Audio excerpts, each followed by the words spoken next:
On August 11th, 1994, a fishing trawler was in a river north of Sydney in Australia when it brought in the most disturbing catch possible. The net snagged a metal cross frame wrapped in plastic, which was initially assumed to simply be debris. One of the fishermen hauled the cumbersome steel frame onto his deck and immediately noticed the bag had what looked to be a bone sticking out.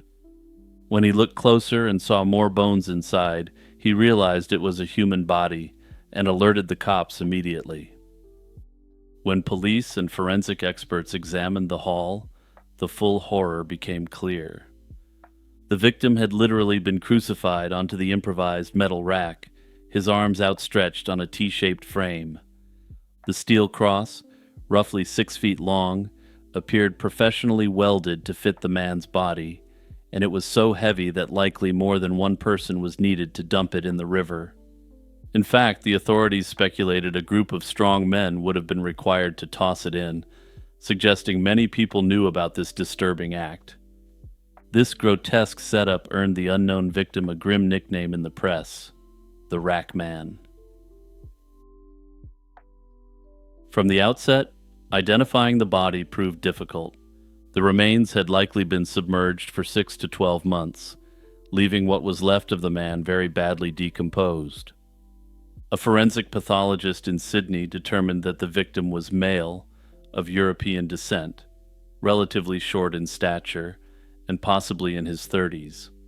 He had been slain by a blunt force blow to the head, though it was unclear if he was tied to the frame before or after this event. The body's fingerprints had dissolved from prolonged water exposure, and the man's teeth had no fillings or distinctive dental work to aid identification. None of these clues matched any missing person reports, leaving the victim a mystery. Detectives next looked at the victim's clothing for clues to his identity. He wore a medium-size, everything Australian polo shirt and no-sweat tracksuit pants, which are or were apparently common Australian brands. Aside from that, it appeared that there was simply nothing left that could conclusively identify the man. Notably, forensic DNA technology wasn't sufficiently advanced at the time to exact a usable profile, but thankfully the authorities preserved his remains for later use. With Rackman still unidentified, New South Wales police turned to public appeals and forensic artistry. The forensic creation was widely circulated, and the case was featured on Australia's Most Wanted.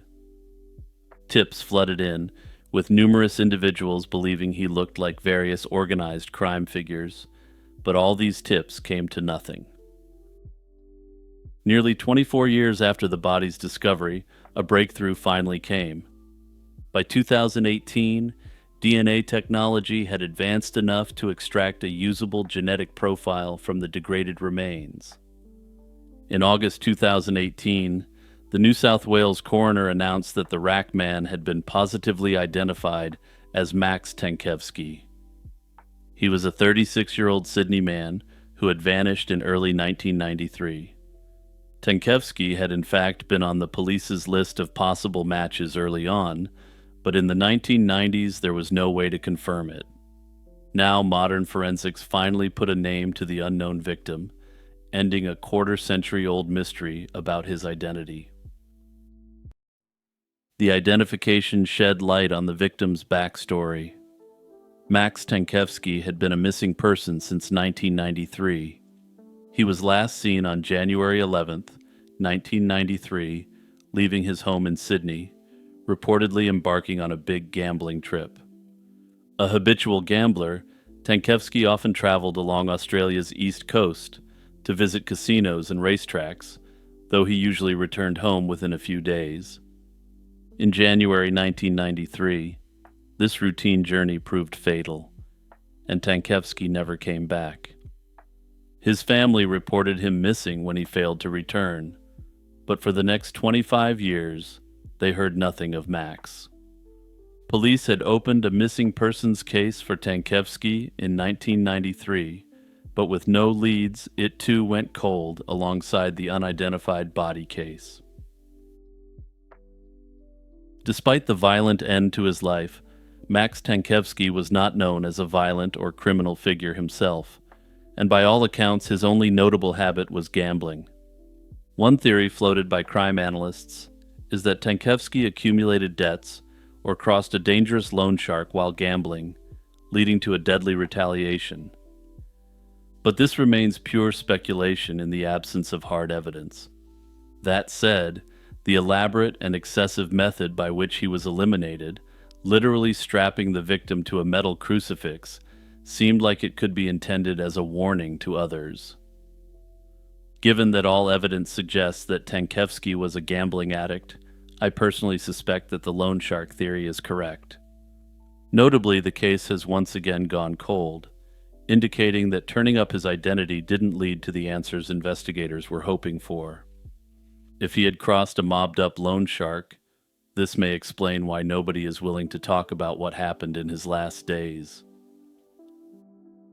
I suspect that if the two cases had been connected earlier, a forensic accountant may have been able to provide some serious insights into this case.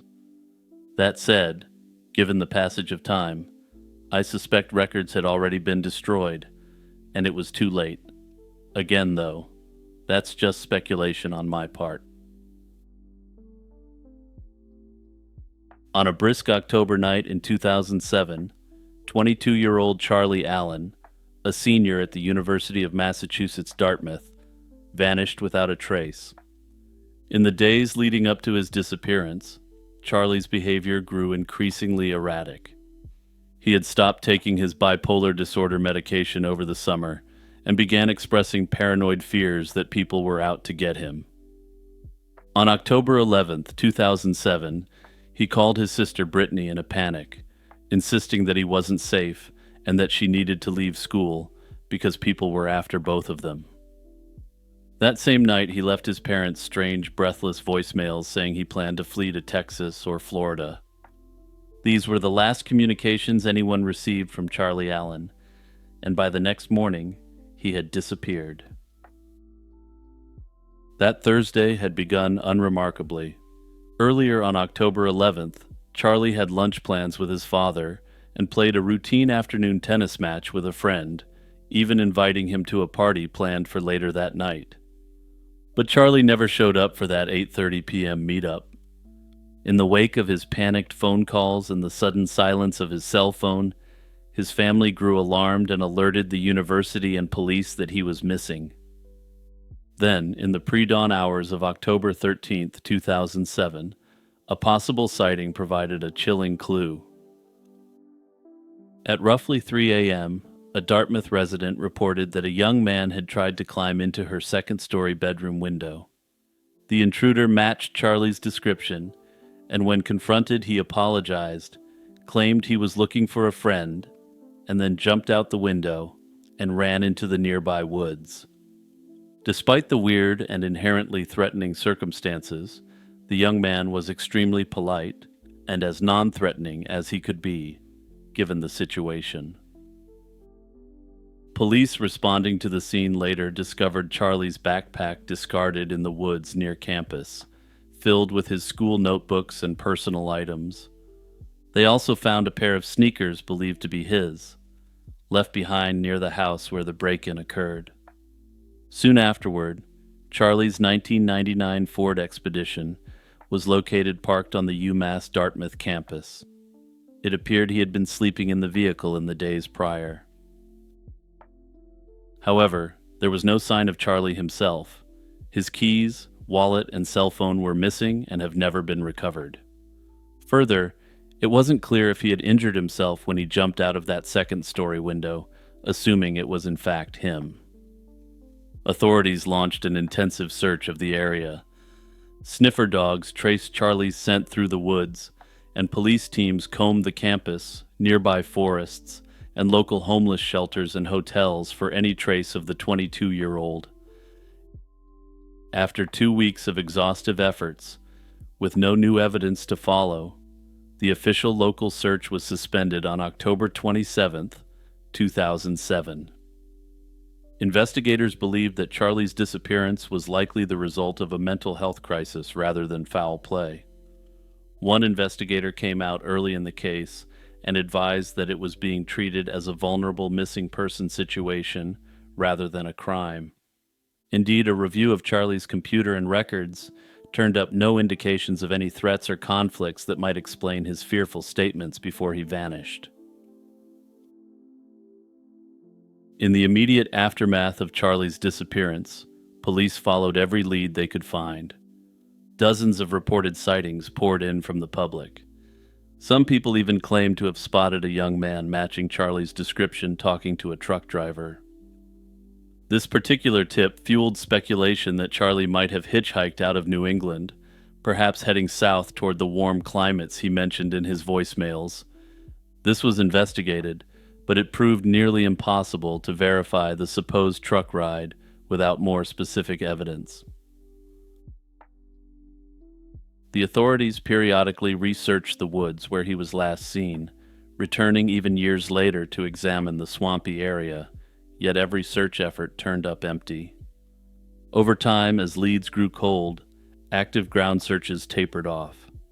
Still, the case was never closed, and the mystery continued to haunt both Charlie's family and the investigators who had hit a wall. Then, there was a sudden potential break in the case in January 2021. A fragment of a human skull was discovered on a Dartmouth beach, and it appeared to have been there for some time. Investigators collected DNA from Charlie's parents to check against the remains, but despite hopes, this was confirmed not to be from him. In 2022, 15 years after Charlie's disappearance, law enforcement renewed their focus on the case. The Bristol County District Attorney's Office added Charlie Allen's file to a newly expanded cold case unit project aimed at re-examining long-term missing persons cases. The DA expressed hope that advances in forensic DNA technology and genetic genealogy could provide a fresh lead where earlier efforts had failed. However, as yet, there have been no further updates on the case, suggesting that no John Doe has matched to the Allen family. Over the years, several theories have emerged to explain what might have happened to Charlie Allen. One straightforward possibility is that Charlie, in the throes of a psychotic episode, simply ran until he could go no further and tragically succumbed to the elements. Perhaps, disoriented and half-dressed on that chilly night, he wandered into a remote spot and perished from exposure not long after disappearing. Under this theory, he may have seriously injured himself after the second-floor jump, complicating his ability to survive in the woods. This theory would align with the absence of any contact or confirmed sightings after the initial incident. Indeed, many believe he may have perished somewhere in the woods around campus, with his remains just never found in the difficult terrain. Investigators conducted multiple searches over the years to test this hypothesis, even revisiting swampy areas as conditions changed, but they found no trace of Charlie's body. Another theory suggests that Charlie intentionally vanished to start a new life. His former roommate noted that Charlie was well connected to friends online and spent a lot of time chatting with these friends. As it turns out, Charlie had been a fairly major figure in the early days of competitive Half-Life, and had a network of friends across North America and the world.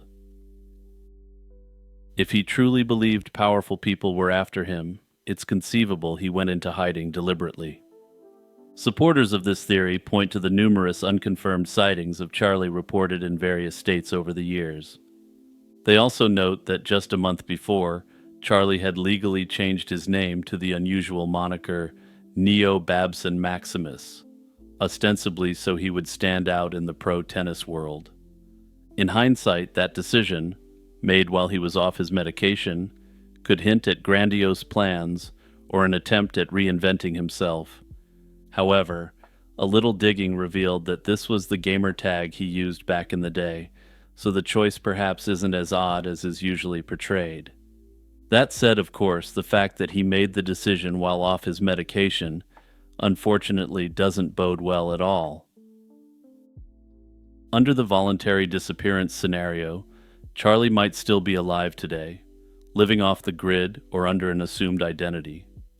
However, if that's the case, it's unclear why he never resurfaced or contacted his family in the many years since. Charlie had a strong relationship with his family, and they were the people he reached out to when he believed his life was in danger. It remains a real possibility that Charlie may still be alive and homeless, having never gotten the mental health help he desperately needed. That said, this is generally viewed as unlikely, since bipolar mania eventually fades out. Put simply, it's generally not a permanent state, and when he came down, he would have likely attempted to reach out to his family. Charlie's family members have wrestled with these possibilities and tend to suspect that something more nefarious might have occurred. They find it hard to imagine him willingly cutting off all contact unless he felt he had no other choice. In this theory, Charlie may have encountered foul play, whether at the hands of someone he knew or a stranger he crossed paths with while vulnerable. One angle that was explored was Charlie's involvement in the online gaming community. There was talk that he might have gotten, quote-unquote, in over his head with another gamer or provoked the wrong person. There are documented cases of such things happening, though generally this has occurred as the result of disputes over items in MMOs. And as a quick aside for non-gamers, these are massively multiplayer online role-playing games with persistent worlds. Basically think World of Warcraft. When police dug into the online gaming dispute possibility, they found no evidence of any grudges or dangerous feuds in his life at the time, or at any other point. Investigators couldn't confirm that any of the adversaries Charlie thought existed were real. In the absence of evidence, most believe these ideas were the result of his then untreated mental health issues. Hey everyone, it's Jimmy here, just reminding you to hit that like button and subscribe if you haven't done so already. Also, I've got a task for everyone. I'm looking for some cool movie and TV recommendations.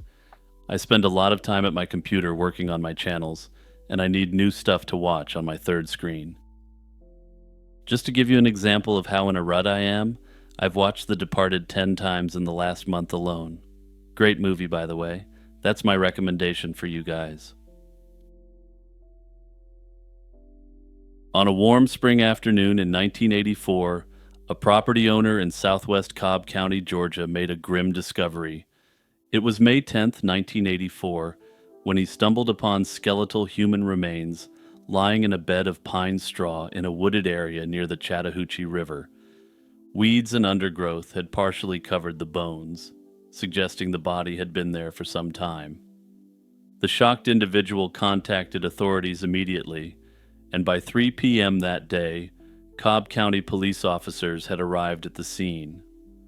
Little did they know, this would begin a decades-long mystery of the unidentified woman now known only as the Cobb County Jane Doe. Police cordoned off the wooded area as investigators combed the scene for clues. Early observations indicated the remains were those of a young woman. The Cobb County medical examiner was called in to examine the remains on site. It was evident the body was in a skeletal state, meaning most soft tissue had decomposed, but some things could be determined. The examiner determined the victim was a white female, likely between 18 and 25 years old, standing approximately 5'5". Her weight was less clear, though he estimated that she would have likely been between 105 and 135 pounds in life.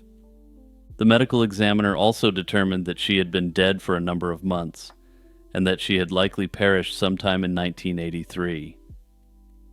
Due to the circumstances and condition of the remains, the death was immediately deemed suspicious. The medical examiner ultimately ruled that she had been slain, even though the exact cause couldn't be determined from the skeletal remains.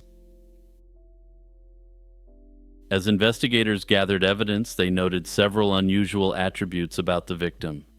Notably, Her skeleton showed signs of serious past injuries and medical treatment.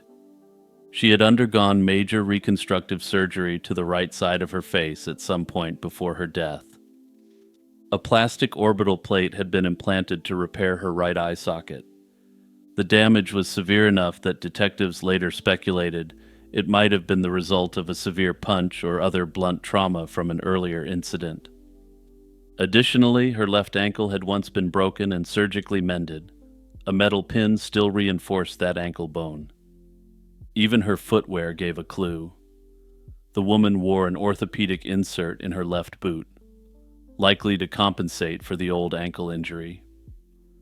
These healed injuries told a subtle story of someone who had been hurt badly in the past and received significant medical care.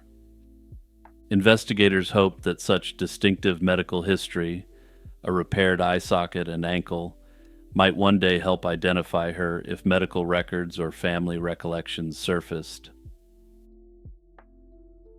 Beyond the bones themselves, detectives collected a number of personal items and clothing fragments from the scene.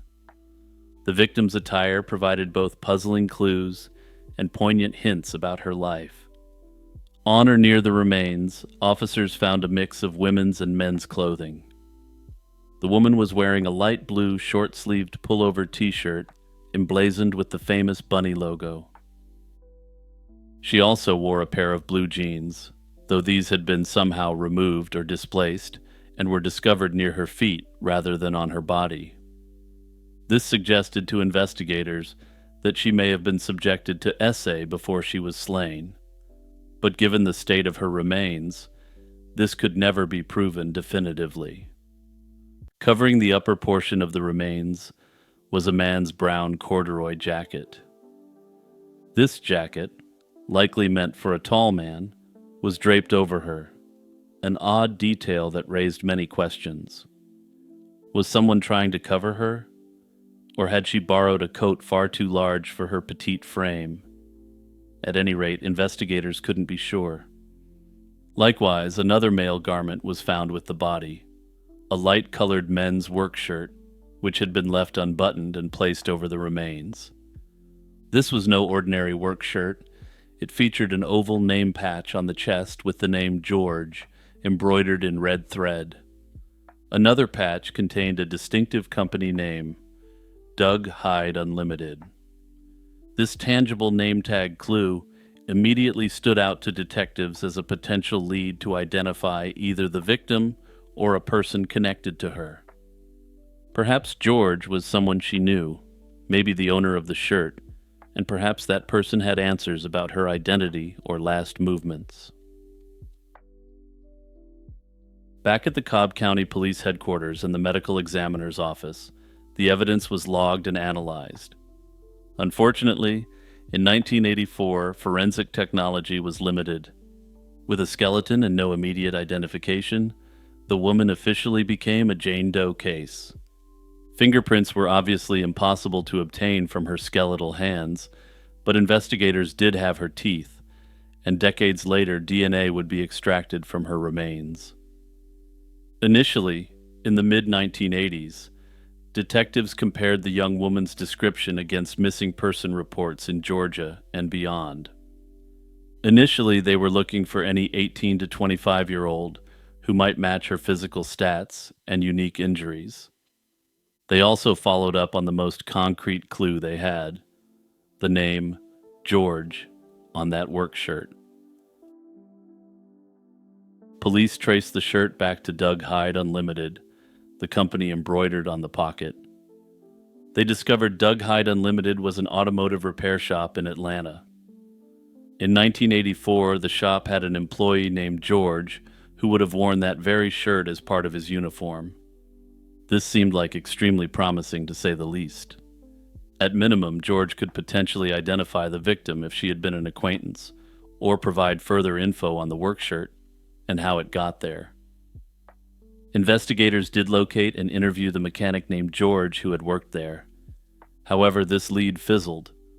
George didn't recognize the description of the victim and had no useful information on how his old work shirt might have ended up at a crime scene. It's unknown at present what explanation he gave to the police, but in the end, they found the lead to be a dead end.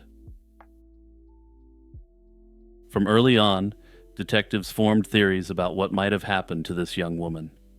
Given the remote dump site, the lack of identification, and the lifestyle clues, one theory stood out.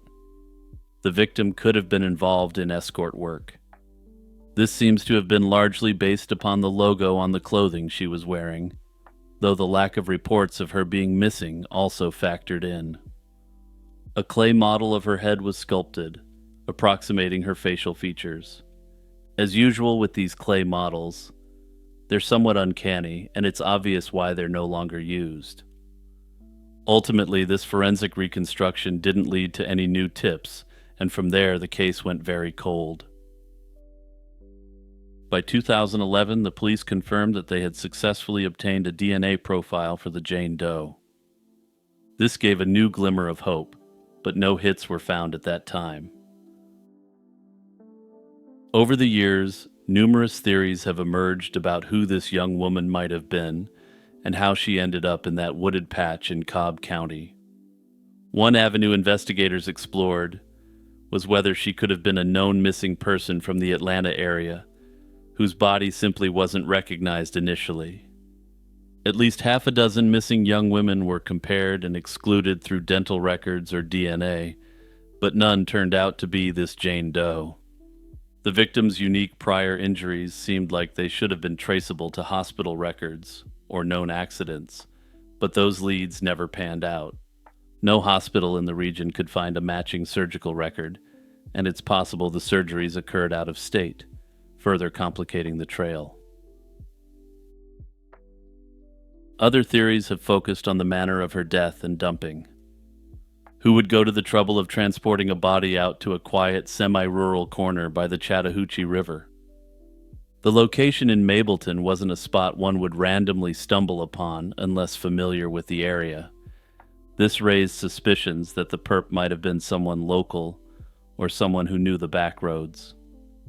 The fact that the body was left quite openly suggests the perpetrator was in a hurry to abandon her. Some have suggested this slaying may be tied to a serial perpetrator, though there's nothing to suggest that this is the case. The Doug Hyde Unlimited shirt clue also presents its own theories. Perhaps the victim had a personal relationship with someone from that company. Did she perhaps borrow the shirt from George for warmth? Or could she even have been dating him or one of his co-workers? Or, if the police are correct, could she have had a client who worked at Doug Hyde Unlimited? Investigators tracked down the real George and apparently cleared him, but even so, some online sleuths believe he may have been involved. Personally, I find it hard to believe that someone would leave a shirt with their own name on it on an individual they had slain. It seems possible that someone may have stolen or found the shirt and hoped to use it to frame this George individual. That said, this is pure speculation on my part, and there's essentially a million reasons why that shirt could have ended up there. As of today, the Jane Doe found in the woods in 1984 remains unnamed, but she's not forgotten, and the case remains open. It's unclear at this point if any genetic genealogy companies have been retained to help on the case, since this seems to be a case that could be easily cracked, given the DNA situation. On January 17, 2024, a gruesome discovery was made in Dallas County, Texas. The decomposed remains of an unidentified woman were found abandoned in an overgrown, disused parking lot on the outskirts of Dallas. Dallas Police and the Dallas County Medical Examiner's Office launched an investigation immediately. The medical examiner's team carefully collected the remains and any evidence from the scene, while detectives canvassed the area for anything noteworthy. The condition of the body indicated significant decomposition, which at first suggested she might have been dead for weeks or even months. The overgrowth around the lot hinted that her body could have lain there for a long time without anyone noticing. However, forensic examination soon provided a clearer timeline. Despite the advanced decay, The medical examiner estimated a post-mortem interval of only about 3 days. In other words, this woman likely died just a few days before she was found. This was a surprising conclusion given the state of her remains, but in the heat and conditions of a Texas environment, bodies can deteriorate rapidly. From the remains, experts gathered critical details, including that she was a white female with blonde, partially graying hair. The medical examiner couldn't pin down her precise age, though she was believed to perhaps be in her late 30s or 40s. Notably, she bore multiple tattoos, each a potential clue to her identity. These weren't generic butterflies or hearts, and most were personal and specific, suggesting significant people in her life. One of these tattoos is extremely disturbing, but I'll go through the more mundane ones first. On her upper right arm, there was a tattoo of a scroll with the names Jack and Janet and a date inscribed June 3rd, 2012. Another tattoo on her lower right arm depicted a gargoyle statue. On one of her wrists, she had a small candy tattoo. On her leg, there was a tattoo of Calvin, from the comic strip Calvin and Hobbes, along with the name Jacob. And then there was the most startling tattoo, the words, "Property of Blake." The authorities haven't released where on her body this was, but seeing the phrase "property of Blake" tattooed on a person is deeply unsettling. It suggests a history that might have involved a controlling or abusive relationship. Such tattoos are generally seen in cases of partner violence or human trafficking, and in either case it's essentially a branding by another person. A critical part of the investigation was determining how this woman died. According to the public information available, the official cause of death was not immediately determined. Dallas police haven't publicly detailed any specific injuries or evidence for this being a slaying, but they did classify the case as an unexplained death under suspicious circumstances. In the absence of an official cause, the working assumption is that she met a violent end until proven otherwise. In the absence of an identification, investigators and amateur sleuths are left to theorize about who the Dallas County Jane Doe might be and how she met her fate. One theory centers on that disturbing tattoo, property of Blake. It's been speculated that Blake could have been a partner or trafficker who controlled her life. That said, it's also possible that the tattoo is old, and this Blake individual was a figure from her past, and not necessarily connected to her end. Another theory is that she may have been part of a vulnerable or transient population, which could explain why no family immediately reported her missing. People in such circumstances can sometimes slip through the cracks of society. Their disappearances might not be noticed right away. Or perhaps her disappearance has been noted, just in another jurisdiction. She may have been reported missing in Ohio or Nebraska or anywhere else, and the authorities may not have put the cases together yet. She may even be from another country, with Canada presumably being the most likely candidate. Ultimately, to me, this seems like a case that should be fairly easy to resolve if awareness of her case was higher. The tattoos are very distinctive, and the forensic reconstruction is incredibly lifelike and accurate under the circumstances. That said, if this case can't be solved in the traditional way, this is yet another case that could be solved with forensic science. Presumably, the authorities have already extracted her DNA and compared it against CODIS and missing persons databases more broadly. The authorities could retain a genetic genealogy lab to construct her family tree and find her relatives. This would likely give the Jane Doe her name back and provide further information as to her last moments in life. If this fails, there's another route that could be taken as well. Isotope analysis of her teeth or bones could also be conducted to find out her geographic origins and determine if she was a local or not. If they can determine if she was from another state, this would allow the authorities to canvass that region with her image and details through local news and social media. In classical literature, a rare creature called the Arabian flying snake was frequently mentioned as a real, factual creature. Greek and Roman writers described winged serpents in the Arabian deserts guarding frankincense trees. Herodotus, the 5th century BC Greek writer, who is often regarded as the first person to attempt to record history in a somewhat factual way, provides the earliest detailed account. And note that I say a somewhat factual way here, because there are a lot of very questionable accounts by Herodotus, which he claims are totally real and accurate. In the histories, he claims Arabia produced precious incense, but that it was guarded by swarms of countless winged serpents that hung in the frankincense trees. To collect the resin, the Arabians would burn another form of incense, whose smoke drove away the serpents. Herodotus also reported that each spring these flying snakes tried to migrate into Egypt. They were intercepted and slain en masse by flocks of ibis birds at a mountain pass, an image that sounds like it belongs on a heavy metal album cover. According to Herodotus, this is why Egyptians honored the ibis as a sacred creature. He even claimed to have seen heaps of snake bones in a desert gorge near the Nile, offered as proof of this tale. Herodotus, who loved a good story, didn't skimp on the more lurid details as well. The winged snake's own reproduction was said to be so violent that both snakes perished the vast majority of the time. Again, I feel the Arabian winged snake legend really lends itself to heavy metal album art. Herodotus speculated that without this dangerous reproductive ritual, these snakes would have likely expanded to every corner of the world.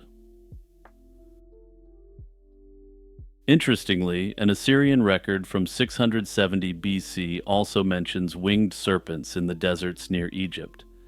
This indicates that this was a common story that was flying around the ancient world at the time.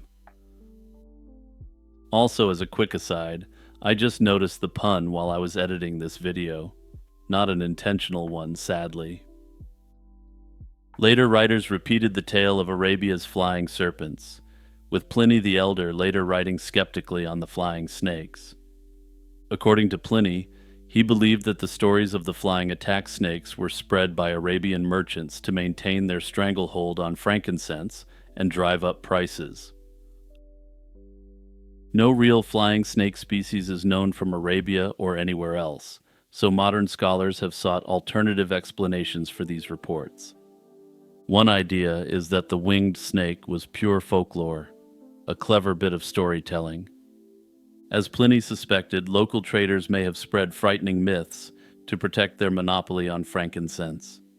A deadly flying reptile would certainly deter casual adventurers from even bothering to go to the region.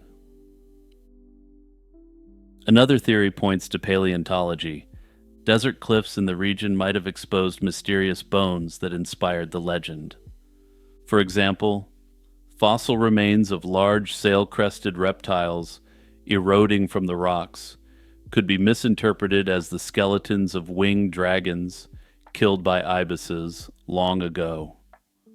Without a scientific framework, ancient people could easily explain puzzling bone beds with imaginative stories. From there, local traders could have realized that this makes a great excuse to keep those who want to obtain local riches far away.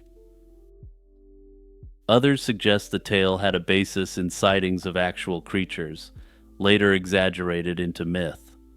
Perhaps venomous cobras or desert snakes were seen leaping, and creative storytellers described them as winged. Others have suggested swarms of locusts and bats in Arabian skies might have been compared to flying serpents, though there's no evidence for this. Such comparisons could have theoretically evolved into a legend of literal winged snakes over the course of generations. In reality, there are species of gliding snakes that can leap and sail between tree branches, but those exist only in South Asia, not in Arabia. That said, these areas of the world were connected through trade. It's possible that the tail of the snake jumped and glided to the Arabian Peninsula and flew throughout the Mediterranean world from there. On May 31st, 1995, at 10:45 in the evening, a young dark-haired woman walked into the lobby of Oslo's prestigious Plaza Hotel. She checked in under the name Jennifer Fairgate, claiming to be 21 and from Belgium. The receptionist noted her confident, elegant demeanor and overlooked protocol by not requesting a passport or credit card. Jennifer was dressed in stylish black clothing and carried only a small travel bag. She mentioned a companion named Lois Fairgate, but this person never showed up. With no identification or payment on file, the woman proceeded to room 2805 and was effectively anonymous. The Plaza Hotel, one of the tallest and most luxurious in Norway, often catered to diplomats and other VIPs. In this grand yet impersonal setting, an unsettling mystery was about to unfold. On the 28th floor, Jennifer Fairgate kept to herself. Staff recalled that she spoke English and German with no noticeable accent, but they reported that she seemed reclusive, and they barely saw her. She ordered room service, tipping generously in cash, and otherwise hung a "Do Not Disturb" sign on her door. Over the next 2 days, she remained practically invisible to everyone around her. On the night of June 2nd, a room service attendant delivered dinner to the mystery woman's room. Jennifer accepted her meal with a polite nod and left a generous tip. There was no hint that she was in any distress whatsoever. Little did the hotel staff know that this was the last time anyone would see this woman alive. By the evening of June 3rd, the hotel grew worried about the unpaid bill for the room. A staff member was sent to contact Jennifer, but got no response and saw the "Do Not Disturb" sign still on the door. A security guard arrived around 7:50 p.m. and knocked firmly, announcing himself. He was met with a sudden, muffled shot from inside the room. The guard was startled and hurried to fetch the head of security. During that time, he left the room unattended for about 15 minutes, a crucial period of time that will later factor into why this is such a bizarre mystery. When they managed to open the door, they found Jennifer Fairgate slumped on the bed, with a single shot to her forehead. She held a warm weapon loosely in her hand, and the room's door had been double locked from the inside. It appeared at first that she had done it herself, but later forensic results would question whether this was actually the case. That said, by the time the room was unlocked, no other person was present, and the scene was eerily quiet. Detectives scoured the room for evidence of the woman's identity and what had happened, but they found almost nothing. No passport, no wallet, no keys or personal papers were in the room. The woman had brought very few belongings, and those she did bring offered no clues. All the labels had been meticulously cut out of her clothes, denying police any hint of where her garments came from. The bathroom held no toiletries, not even a toothbrush, makeup, or hairbrush. The only items of note were the weapon and a black briefcase filled with ammo. Hotel phone records later showed she had attempted to dial 2 international numbers, both in Belgium, during her stay, but those calls were to non-existent lines. The weapon found in her hand had its serial number partially filed off, making it untraceable. Every sign pointed to a deliberate effort to erase any trail of who this supposed Jennifer Fairgate really was. Standard forensic tests turned up few meaningful leads. The woman's fingerprints and DNA were collected and circulated via Interpol, but no matches were found in any criminal or missing person database. It was confirmed that the name and address she provided were false. For example, the Belgian address she had given didn't exist. There was no evidence that any Lois or other companion had ever been in the room. Only her fingerprints were found. The autopsy revealed that the fatal blast was fired with the weapon pressed against her head. Curiously, lab tests found no gunshot residue on her hands, an unusual result if she had fired the weapon herself. No alcohol was detected in her blood, and while other toxicology screening was limited, there was no sign of common substances. In fact, the coroner noted that her stomach contents suggested she had died many hours before the security guard ever knocked, a baffling discrepancy in the timeline. She appeared to be in her mid-20s and stood around 5'2", with short dark hair and blue eyes. She had expensive dental work indicating what was likely at least a middle-class upbringing in a place with high-quality dentistry. Given all the facts, the Norwegian authorities thought that she would be identified rapidly. Despite international alerts and widespread media coverage, no family or friend ever came forward to identify her. Norwegian newspapers dubbed her the Plaza Hotel Woman, the mysterious guest who died alone in a high-rise hotel. After months of investigation, the police had no suspects and not even a real name for the victim. In 1996, authorities reluctantly ruled the death a probable self-deletion and closed the case, though they publicly stated they couldn't be entirely sure due to the forensic oddities. In line with routine procedure for those sorts of cases in Norway, much of the physical evidence was eventually destroyed after the case closed, making future re-examination impossible. The unknown woman was quietly buried in Oslo under a simple gravestone, her identity still a mystery. Over the years, several theories have been proposed to explain Jennifer Fairgate's fate and who she was in life. Some speculate that Jennifer might have gone to extreme lengths to die anonymously, traveling under an alias and removing personal traces so no loved ones would be notified. However, no note was found, and it's highly unusual for a young person planning such a thing to obtain an untraceable weapon, especially in Europe where this isn't so easy to do. Further, the lack of residue on her hands was viewed as very unusual by investigators. These oddities make the theory that she did it herself far from straightforward, even if it's the theory preferred by investigators. Another theory is that she was slain, and the scene was staged. In this scenario, an unknown perpetrator, perhaps the mysterious Lois or someone she met, could have been let into the room, ended her, and then slipped out before security returned. The missing residue and the untraceable weapon lend credence to this idea. As the guard left to get help, the door was unwatched for about 15 minutes, a window in which the perpetrator might have escaped unseen. In this scenario, there were also no signs of forced entry, suggesting Jennifer likely opened the door for the individual. Notably, security cameras weren't ubiquitous at the time, making the hallway essentially unmonitored. Yet no clear evidence of any other person was ever found, making the theory difficult to prove. The most intriguing speculation is that Jennifer Fairgate was involved in espionage. Everything about her clandestine stay, the false identity, lack of personal items, and choice of a hotel frequented by VIPs, fits the profile of an intelligence operative. Some experts noted that her methods of maintaining anonymity resembled classic techniques taught to spies.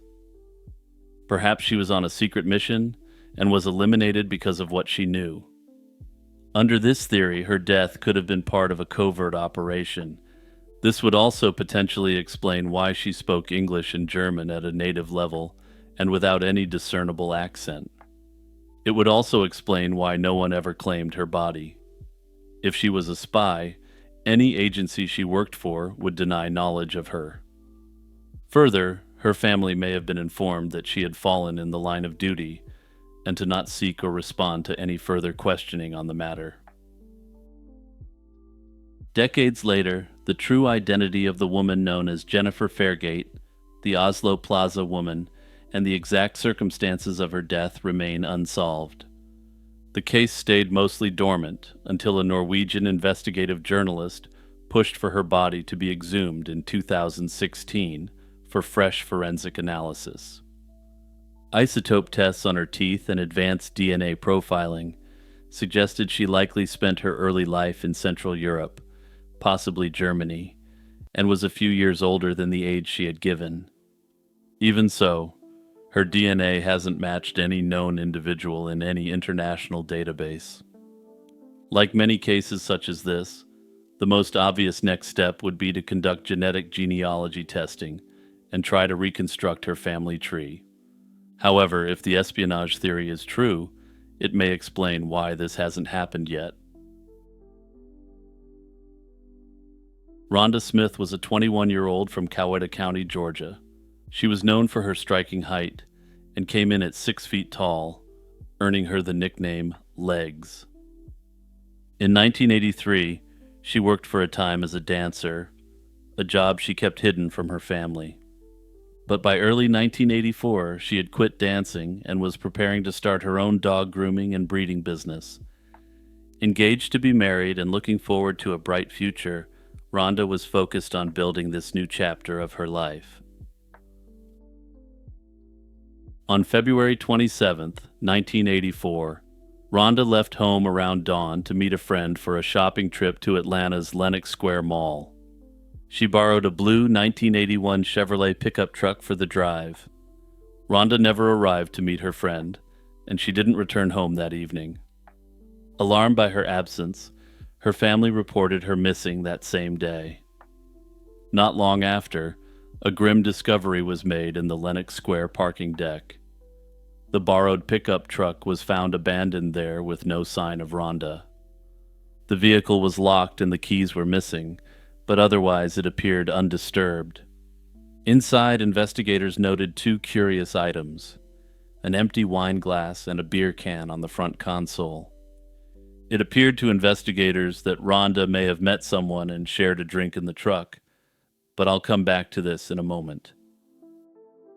There were no visible signs of a struggle in or around the vehicle, and nothing obvious to indicate what had happened to its missing driver. Crucially, police at the time didn't collect the drinking containers for forensic analysis, and any potential fingerprints went uncollected. Further, any DNA evidence which was contained on the containers wouldn't have been useful in '84, but may have yielded results by the '90s. As such, it's unknown if she even drank either of the drinks, or if these items had just been left in the truck she borrowed. This abandoned truck and its contents were the only clues, and they deepened the mystery of Rhonda's disappearance. With scant evidence and no witnesses, the investigation into Rhonda Smith's disappearance faced an uphill battle from the start. Her fiancé promptly filed missing person reports in both jurisdictions to ensure no time was lost. Both the Atlanta police and her home county's sheriff's office opened cases, since she lived in one county but vanished in another. Detectives interviewed her fiancé, family, and friends, trying to piece together her last known movements.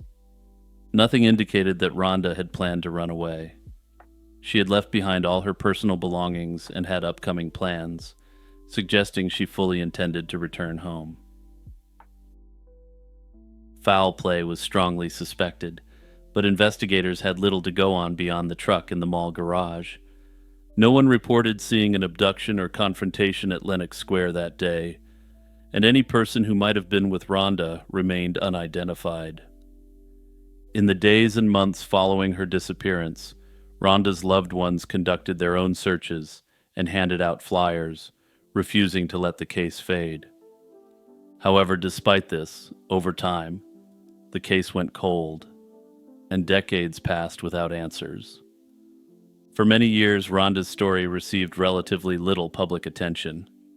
In fact, her information wasn't even entered into the National Name Us Missing Persons database until 2018, 11 years after the service was launched.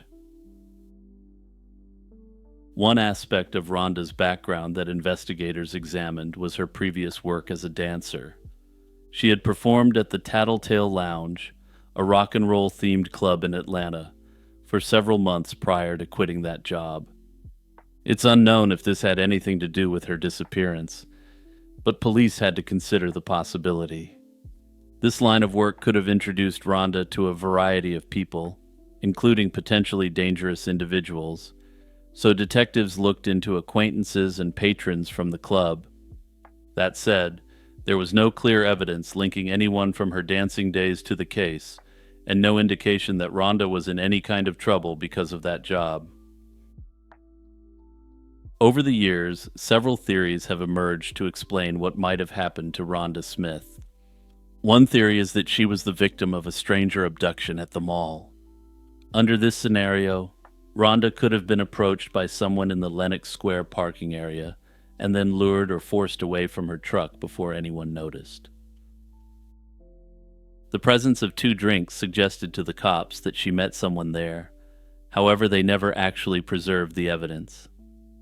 There's a very real possibility that she consumed both drinks, or had nothing to do with any of the drinks at all, given that the truck was borrowed. A further angle considers whether Rhonda's past at the nightclub might have led to her encountering a dangerous individual who later harmed her. Perhaps a patron or someone from that environment developed an obsession and followed her on the day she disappeared. Under this theory, the individual may have abducted her when she rebuked his advances. Others have suggested that she may have been abducted by a trafficker who wanted to force her to continue to work in the industry. These theories, however, are purely speculative at present. Still, another theory suggests that she wanted to escape the life she was living and decided to leave on her own terms. Again, no evidence has been found to support this, and there's been no familial contact for over 4 decades, casting major doubt on this theory. Hey everyone, it's Jimmy here, just reminding you to hit that like button, subscribe, and also turn on all notifications. Also, don't forget to check out my Patreon if you want to take it to the next level. On August 20th, 1966, a young man flying a kite on Vintim Hill in Niterói, Brazil, stumbled upon a grim and perplexing scene. Lying side by side in the brush were the bodies of 2 men. They were dressed neatly in matching formal suits and covered by waterproof raincoats. Most bizarre of all, each man's face was partially obscured by a lead mask, a crude hand-cut eye shield with no eye holes, like lead blindfolds covering only the eyes. The bodies were partly covered with grass, and near the corpses authorities found an empty bottle of mineral water and a small package containing 2 wet towels. There were no obvious signs of trauma or a struggle at the scene, and no immediate clues as to how these men had died. The discovery quickly grew into one of Brazil's most enduring mysteries, later dubbed the Lead Masks Case. Police were alerted, but initially had difficulty reaching the remote spot due to rough terrain, finally retrieving the bodies by the following day. The 2 men were soon identified as Manuel Pereira de Cruz, 32, and Miguel José Viana, 34, both electronics technicians from Campos, a town relatively close by. Investigators pieced together the men's last known movements. On August 17th, 3 days before the bodies were found, Manuel and Miguel had told their families and colleagues that they were headed out to purchase a vehicle. They reported that they would be carrying a substantial sum of money for this task. They boarded a bus from Campos to Niterói and arrived that afternoon around 2:30 p.m. In Niterói, they bought 2 raincoats from a shop and stopped at a local bar to purchase a bottle of water. The waitress later recalled Miguel was very nervous and in a hurry, constantly checking his watch. Witnesses reported that around 3:15 p.m. the pair headed toward Vintim Hill, and according to some accounts, they even hitched a ride partway up in a jeep with 2 unidentified men. That evening was the last time Manuel and Miguel were seen alive. When authorities examined the bodies on Vintim Hill, they found a few cryptic clues that only deepened the mystery. Besides the lead masks, towels, and empty water bottle, police discovered a small notebook among the men's belongings. Most of the notebook's pages contained lists of electronic components and formulas related to the men's work as repair technicians. However, on one page was a handwritten message that appeared to be instructions or a plan for the day. Translated to English, this eerie note says, 4:30 p.m. be at the specified location. 6:30 p.m. ingest capsules. After the effect protect metals, await signal mask. According to sources familiar with Portuguese, the grammar and phrasing were odd and disjointed, as if written in a hurry or code. No capsules or pills were found at the scene, but the note strongly suggested that the men had indeed planned to swallow something at 6:30 that evening. Investigators interpreted "after the effect protect metals" to mean something about safeguarding certain metals or equipment once the capsule's effects kicked in. Await signal mask seemed to imply they should then put on the lead masks and wait for a signal. But of course, like with almost everything with this case, nothing is for certain at all. From the beginning, police were confounded by the lack of clear evidence.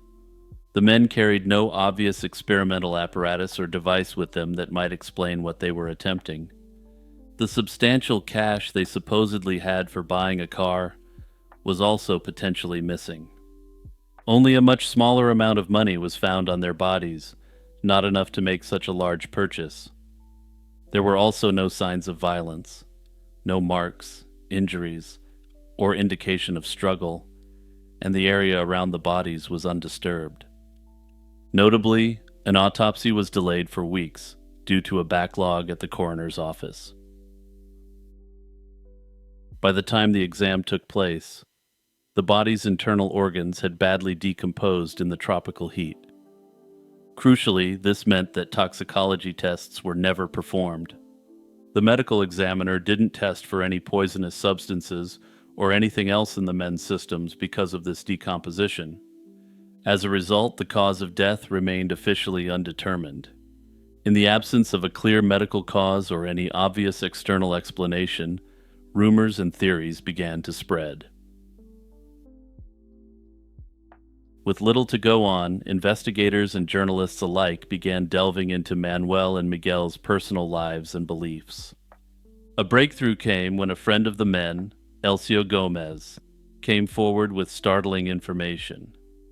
Elcio told police that both men were part of a small circle of scientific spiritualists, an informal group of local electronic hobbyists who were fascinated by the paranormal. According to Elcio, this group had been conducting secret experiments in an effort to contact spirits or even extraterrestrial beings. In fact, Elcio revealed that just a couple of months earlier, in June 1966, he and the two deceased men had built a device in Manuel's backyard as an experiment to communicate with aliens. Manuel's father denied this and instead said that the men were actually just making explosives in the backyard. Whatever the case, the men were definitely experimenting with something. With such strange clues and evidence, a variety of theories emerged to explain what might have happened to Miguel and Manuel. One of the leading theories is that the two men died from ingesting a toxic substance as part of a planned spiritual ritual or scientific experiment. The cryptic note's mention of ingesting capsules at 6:30 p.m. suggests they deliberately took some sort of pill or drug on the hill. Elcio's testimony that they were scientific spiritualists trying to contact spirits or aliens hints that the capsules could have been substances intended to induce a trance or vision. If the capsules contained a powerful substance, the men might have accidentally overdosed. Others speculate that they may have whipped up the concoction themselves, accidentally creating a toxic substance. Unfortunately, since no toxicology tests were conducted, We have no proof of what exactly they consumed. However, circumstantial evidence supports this scenario. The men's careful preparations imply they expected to experience something intense, not to perish on the hill. They brought water and towels, wore raincoats to stay dry in the storm, and crafted lead masks to shield against a blinding vision. If they intended such an outcome, such precautions likely make little sense. Everything indicates they anticipated surviving whatever phenomenon they hoped to encounter. Another theory considers whether the men might have been victims of a deliberate plot, perhaps slain through poison by a third party. There are a few hints that suggest someone else could have been involved in their final hours. Some sources indicate the handwritten instructions in the notebook didn't match the handwriting of either Miguel or Manuel. At the end of the day, there was no evidence of physical struggle or forced poisoning. The men showed no signs of being restrained or made to ingest something against their will. If foul play was involved, it likely relied on the deception related to convincing the two men to take whatever they took. No discussion of the lead masks case would be complete without mentioning the more extravagant theories that have swirled around it. Given the strange circumstances, many have speculated that the two men might have been waiting for a UFO encounter or some kind of otherworldly event. On the evening of August 17th, a luminous oval object was allegedly seen hovering over Vintim Hill, glowing with an orange halo and emitting rays of light. Ufologists have suggested that Miguel and Manuel were attempting to rendezvous with aliens, with the masks protecting them from the spacecraft's radiant energy or lights. In this scenario, perhaps the men's deaths were caused by an unforeseen effect of close contact with extraterrestrials, a notion that drifts firmly into the realm of the speculative. Others liken the case to a precursor of cult events like Heaven's Gate, imagining that the two willingly gave up their lives in hopes of a cosmic journey. In the aftermath of the tragedy, Brazilian authorities eventually shelved the case, and it faded from headlines without a definitive resolution. While we may never know the full truth, the most plausible scenario is a somewhat simple one. The men likely, though not certainly, fell victim to their own ambitious experiment with whatever they had ingested. The mystery that'll always remain is why these two men ended up doing what they did on that hill in Brazil on August 17th, 1966. Late at night, on a desolate stretch of Archer Avenue southwest of Chicago, just outside the city limits, local drivers have often told the same unsettling story. They pick up a young female hitchhiker, a pale girl in a white party dress, who quietly asks for a ride.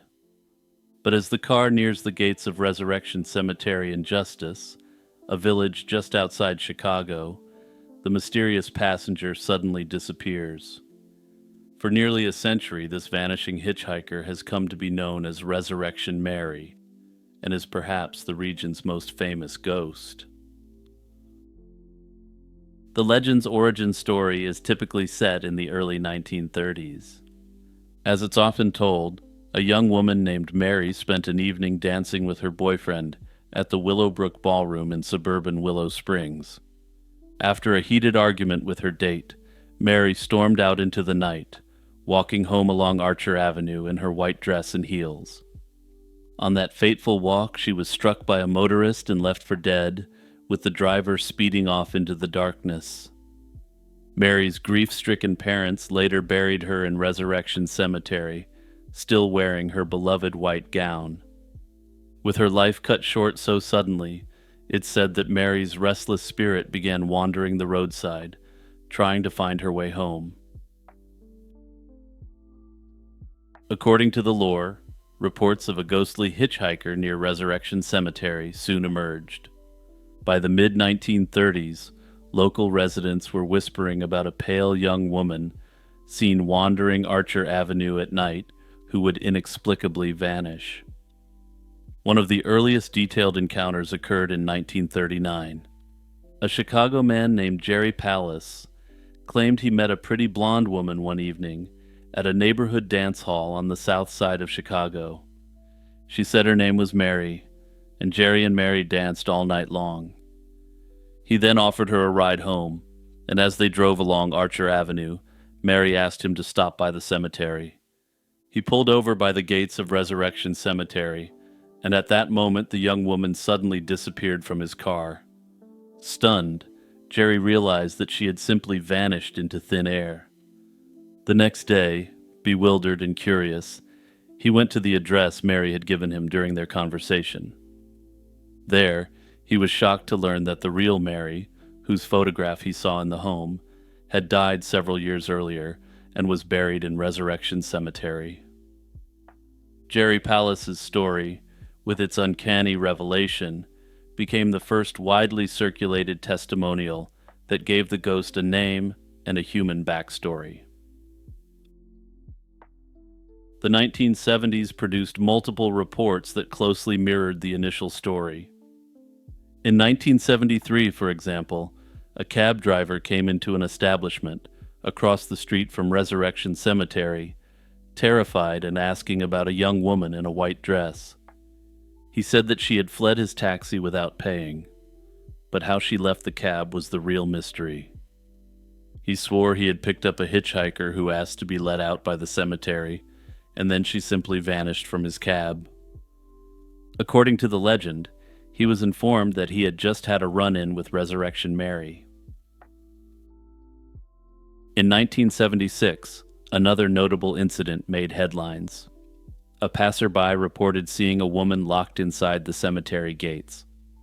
When police arrived, they found the heavy wrought iron bars of the gate bent wide apart. Eerily, the bars appeared to have scorch marks and what looked like hand imprints, as if someone had forced them open with some sort of inhuman strength. However, cemetery officials maintained that a truck accident likely caused the damage, but many locals had their doubts. Throughout the late 1970s, several drivers on Archer Avenue claimed that they nearly hit a running girl in a white dress, who then was nowhere to be found. Sightings continued into the early 1980s, though they became less frequent over time. In 1980, it was said that dozens of people spotted an apparition matching Mary's description along Archer Avenue on the same weekend. Some claim that this was likely a prank, played by local teens, but others speculate that this was a period of intense importance to the ghostly woman. Another notable report, possibly the last high-profile case, came in 1989. That year, a motorist and his friend claimed they struck a young woman who ran in front of their car near Resurrection Cemetery. They were alarmed, but when they stopped, they found no trace of anyone injured or any damage to the vehicle. By the end of the 1980s, the Resurrection Mary phenomenon had peaked. The local authorities even installed bright streetlights along Archer Avenue in the mid-1980s, and as the road became less shadowy, new sightings of Mary grew rare. Yet the legacy of those decades of encounters was by then deeply ingrained in Chicago's lore, and Mary remained the city's most talked about ghost. Putting aside the question of whether there is any ghost at all, one enduring question has been the true identity of the young woman behind the ghost. Over the years, researchers have tried to match Resurrection Mary to a real-life person, and one name often proposed is Mary Bregovy. Mary Bregovy was a real Chicago woman who died in 1934 at age 21, around the same age as the ghostly hitchhiker appears to be. Bregovy was cut down in an automobile accident in Chicago's downtown loop. She was known to be a fan of dancing and nights out on the town, and it's recorded that she was laid to rest in Resurrection Cemetery. These parallels, the timing of her passing, her love of dancing, and her burial at the same cemetery, led many to suspect Bregovy could be the spirit in white.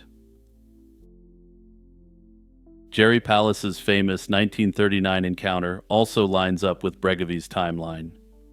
After all, when he went to the address, he learned that Mary had been dead for 5 years.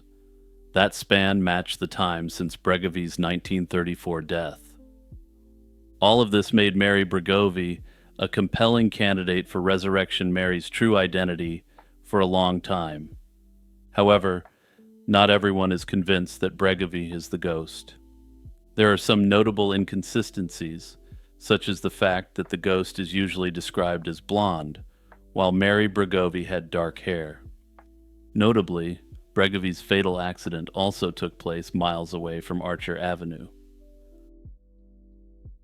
Another prominent theory points to a girl named Anna Maria Norkus. Anna was a teenager in 1927 when she perished in a car crash while returning home from an evening of dancing with her family. The accident happened not far from the area, and she had light blonde hair, more in line with the usual Resurrection Mary description.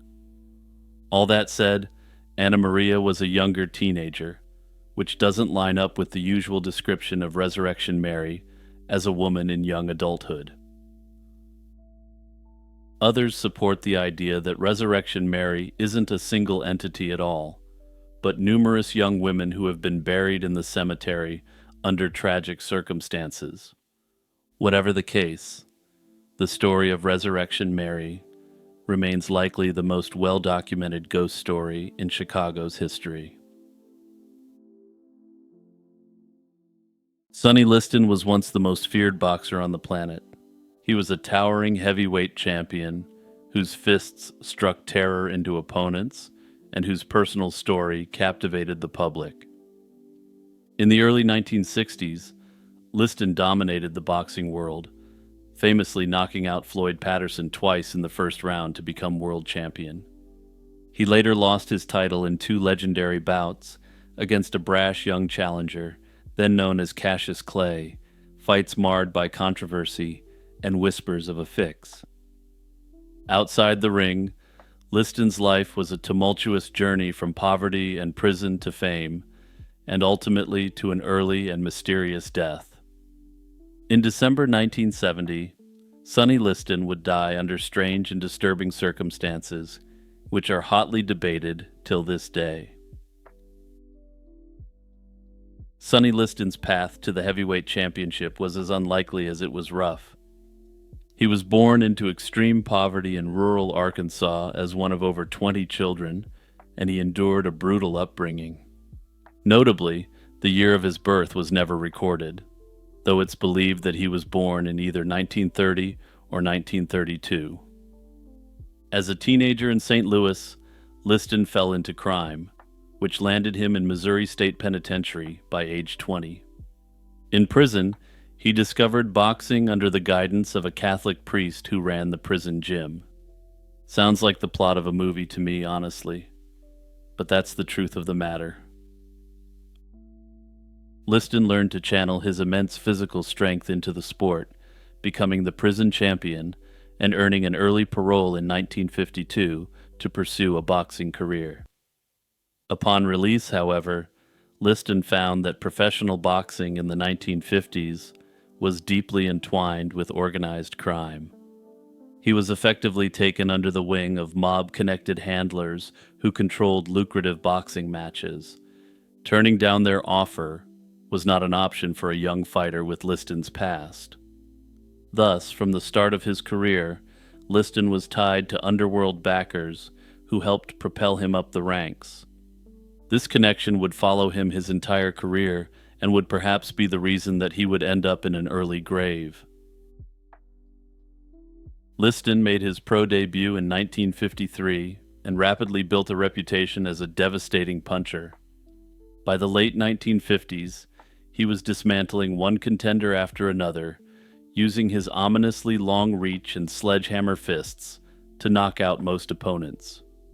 His massive paw swings eventually earned him the nickname the Big Bear, a name I personally approve of. Between 1958 and 1963, Liston was virtually unbeatable. He defeated top heavyweights like Cleveland Williams, Zora Fowley, and Eddie Macon, often in brutal fashion. This string of victories made Liston the #1 challenger for the heavyweight crown. Yet his shot at the title was delayed, in part because of his criminal reputation and mob ties. Boxing's authorities and even political leaders were uneasy about Liston fighting for one of the most coveted titles in sports. Famously, President John F. Kennedy privately urged reigning champion Floyd Patterson not to give Liston a title shot, given Liston's well-known underworld ties. Ultimately, Patterson, despite this presidential plea, agreed to face Liston. In September 1962, Sonny Liston finally got his title shot against Floyd Patterson in Chicago. Liston was a heavy favorite, and he confirmed those odds by demolishing Patterson with a first-round knockout to become the heavyweight champion of the world. It was the first time the heavyweight championship had ever changed hands in the opening round. A year later, Liston and Patterson had a rematch, and once again, Liston crushed Patterson in the first round. These back-to-back triumphs cemented Liston's status as the most dominant fighter alive. At 6 feet tall and roughly 215 pounds with an 84-inch reach, he was a formidable physical presence. Sports historians later compared his aura of invincibility to what Mike Tyson would cultivate a generation later.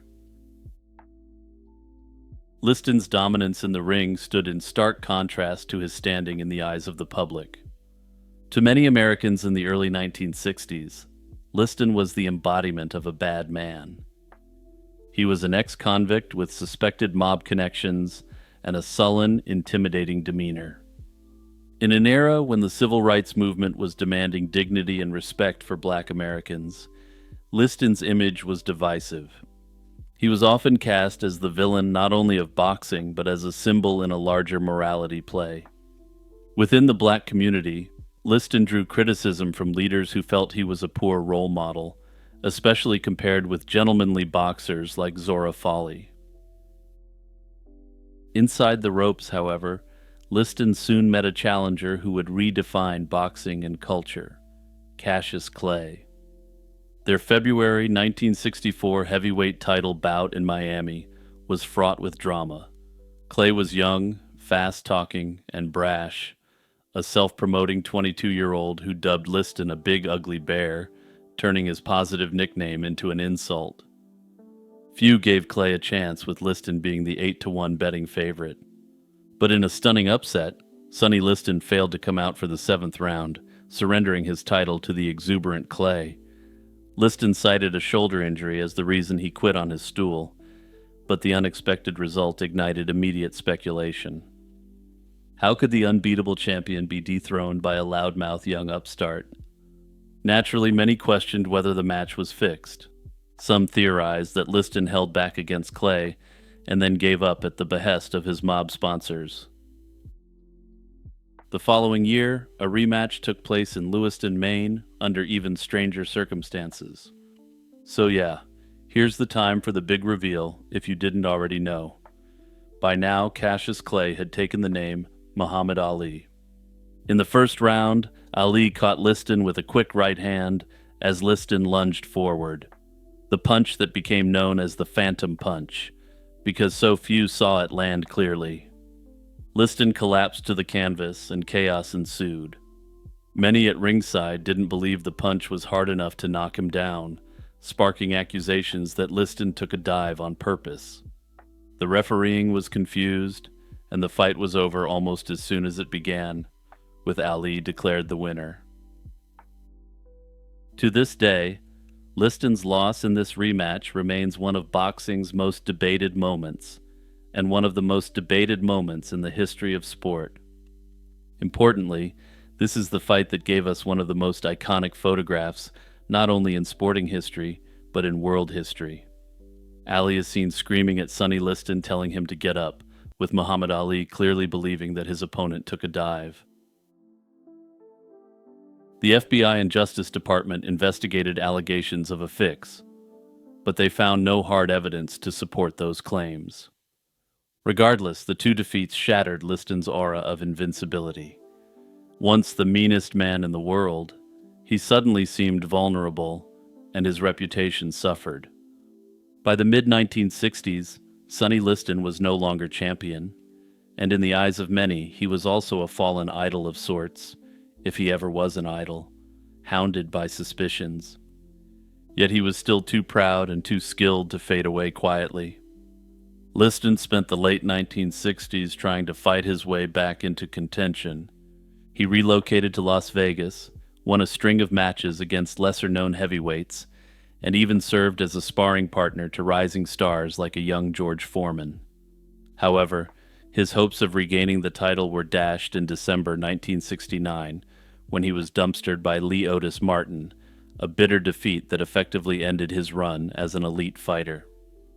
Liston did step into the ring one last time in June 1970, defeating Chuck Wepner, the man who would inspire Sylvester Stallone to write the first Rocky film.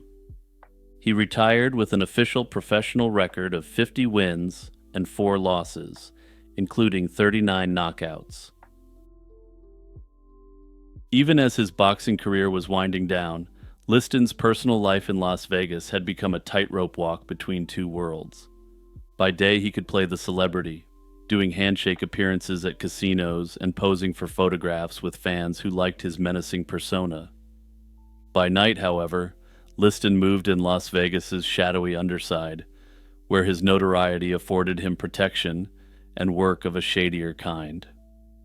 He became an enforcer and debt collector for dealers and loan sharks, leveraging his fearsome reputation to intimidate those who owed money.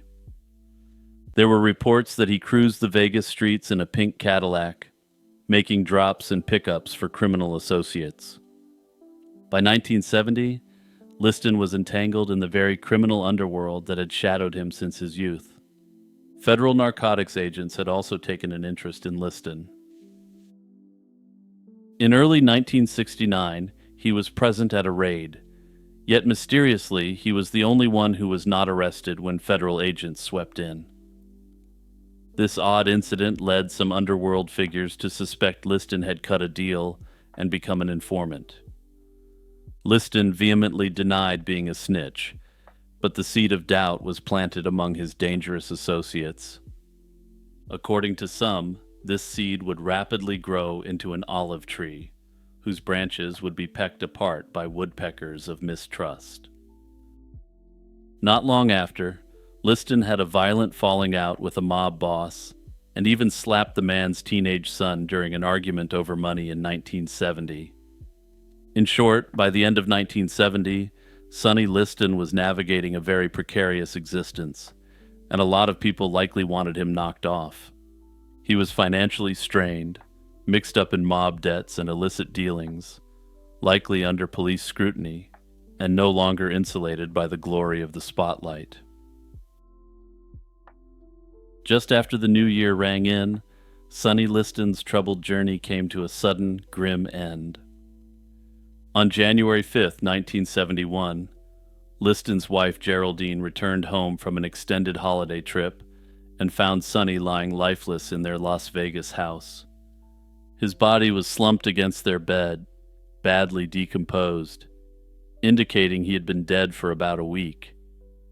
The timing suggests Liston likely died in late December 1970, with the official date later fixed as December 30th, 1970. Geraldine's horrifying discovery set off an investigation, but it was one riddled with peculiarities from the start. The police noted no immediate signs of foul play or struggle at the scene, and were quick to pronounce that Liston's death didn't look suspicious. Inside the home, however, they found some troubling evidence. A small amount of pot was discovered in Liston's clothing, and more ominously, about a quarter-ounce of heroin was found in a balloon in the kitchen. On the dresser in his bedroom lay a loaded weapon, which was, perhaps, a testament to the dangers Liston felt lurking in his life. The coroner's examination later revealed apparent needle punctures on Liston's arm. Toxicology results were inconclusive due to the state of the body, but there were traces of morphine, a product of heroin metabolism, in his system, pointing to a possible heroin overdose. In the end, the Clark County coroner announced that Liston's likely cause of death was heart failure brought on by substance use. Vegas police ultimately closed the case, calling it an accidental OD with no signs of foul play. Sonny Liston was quickly laid to rest in a quiet gravesite, leaving friends and fans stunned and dissatisfied with the murky conclusion. Right from the outset, many who knew Liston refused to accept the official story. Sonny Liston was known to be extremely afraid of needles, and as such it seemed odd that such a man would choose to inject himself in this way. Over the years, the lack of clear answers has been filled by a trio of leading theories, each with its own tangle of facts and conjecture. The simplest explanation, and the official one, is that Sonny Liston died of a heroin overdose, whether accidental or intentional. Proponents of this theory point to the physical evidence at the scene. The substances found in his home and the needle marks on his arm tell the story, according to them. They suggest that Liston, who was known to be living a fast and reckless life at the time, may have experimented with injecting heroin and misjudged a dose, leading to a fatal overdose. It's true that by late 1970, Liston's lifestyle included plenty of risky behavior. He frequented after-hours clubs and was reportedly dealing in substances himself. It's conceivable that he sampled his own wares, or that, after years of physical pain from boxing, he turned to heroin for relief or escape. Another version of this theory is that the overdose might have been intentional. However, most who knew Liston found this to be unlikely since he was talking about the potential to get back in the ring one last time. Still, the overdose theory has significant holes. As mentioned, Liston's apparent aversion to needles casts doubt on the idea of him voluntarily shooting up. Notably, his friends who observed him in his final days indicated that while he was drinking heavily, he didn't show any of the telltale signs of heroin usage. Still, regardless, this remains the official story till this day. By far the most popular theory, and one that fits the backdrop of Liston's Vegas life, is that Sonny Liston was slain by mob associates or criminal enemies. One oft-cited clue is what happened 6 months before his death, after his final fight. In June 1970, Liston fought Chuck Wepner in New Jersey and won decisively. Before that bout, a couple of shady characters approached Liston and hinted that he might consider losing, since Wepner was a local favorite. Liston ignored the suggestion and beat Wepner to a pulp. It's been speculated that by refusing to throw the fight, Liston angered some underworld figures who had bet money on Wepner. If true, that could be a motive for retaliation, and essentially, Liston may have signed his own death warrant by not taking a dive. Another potential motive involves Liston's knowledge of criminal dealings. Having been so close to mobsters for years, Liston undoubtedly knew of fixed fights and illicit schemes. Some suspect that certain powerful figures worried Liston might talk to authorities given the 1969 bust, after which he was thought to have been flipped. Under this theory, which has never been proven, the mob hired a corrupt cop to give Liston a lethal hotshot of smack, ending him right there. Others point a finger at the dealers Liston worked with.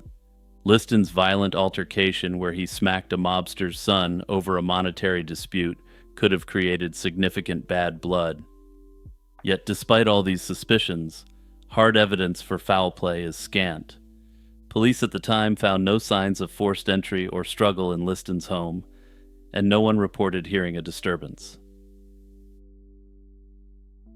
The third theory intersects with the second, suggesting that law enforcement, either directly or indirectly, had a hand in Liston's death, or at least knew more than they revealed. This line of speculation often centers on the idea that Liston may have been an informant for federal narcotics agents. According to this theory, Liston was working with corrupt Vegas cops who facilitated his criminal behavior. Some suspect these federal agents were using Liston to build a wider case against rogue elements of the Las Vegas PD. This theory explains why the police department was so eager to shut the case down and accept that it was an overdose. More than half a century has passed since Sonny Liston's death, and we're still left with more questions than answers. In that time, Sonny's legend has only grown, and his reputation has managed to improve somewhat. He's now generally remembered as one of the hardest-hitting and most intimidating champions in heavyweight boxing history.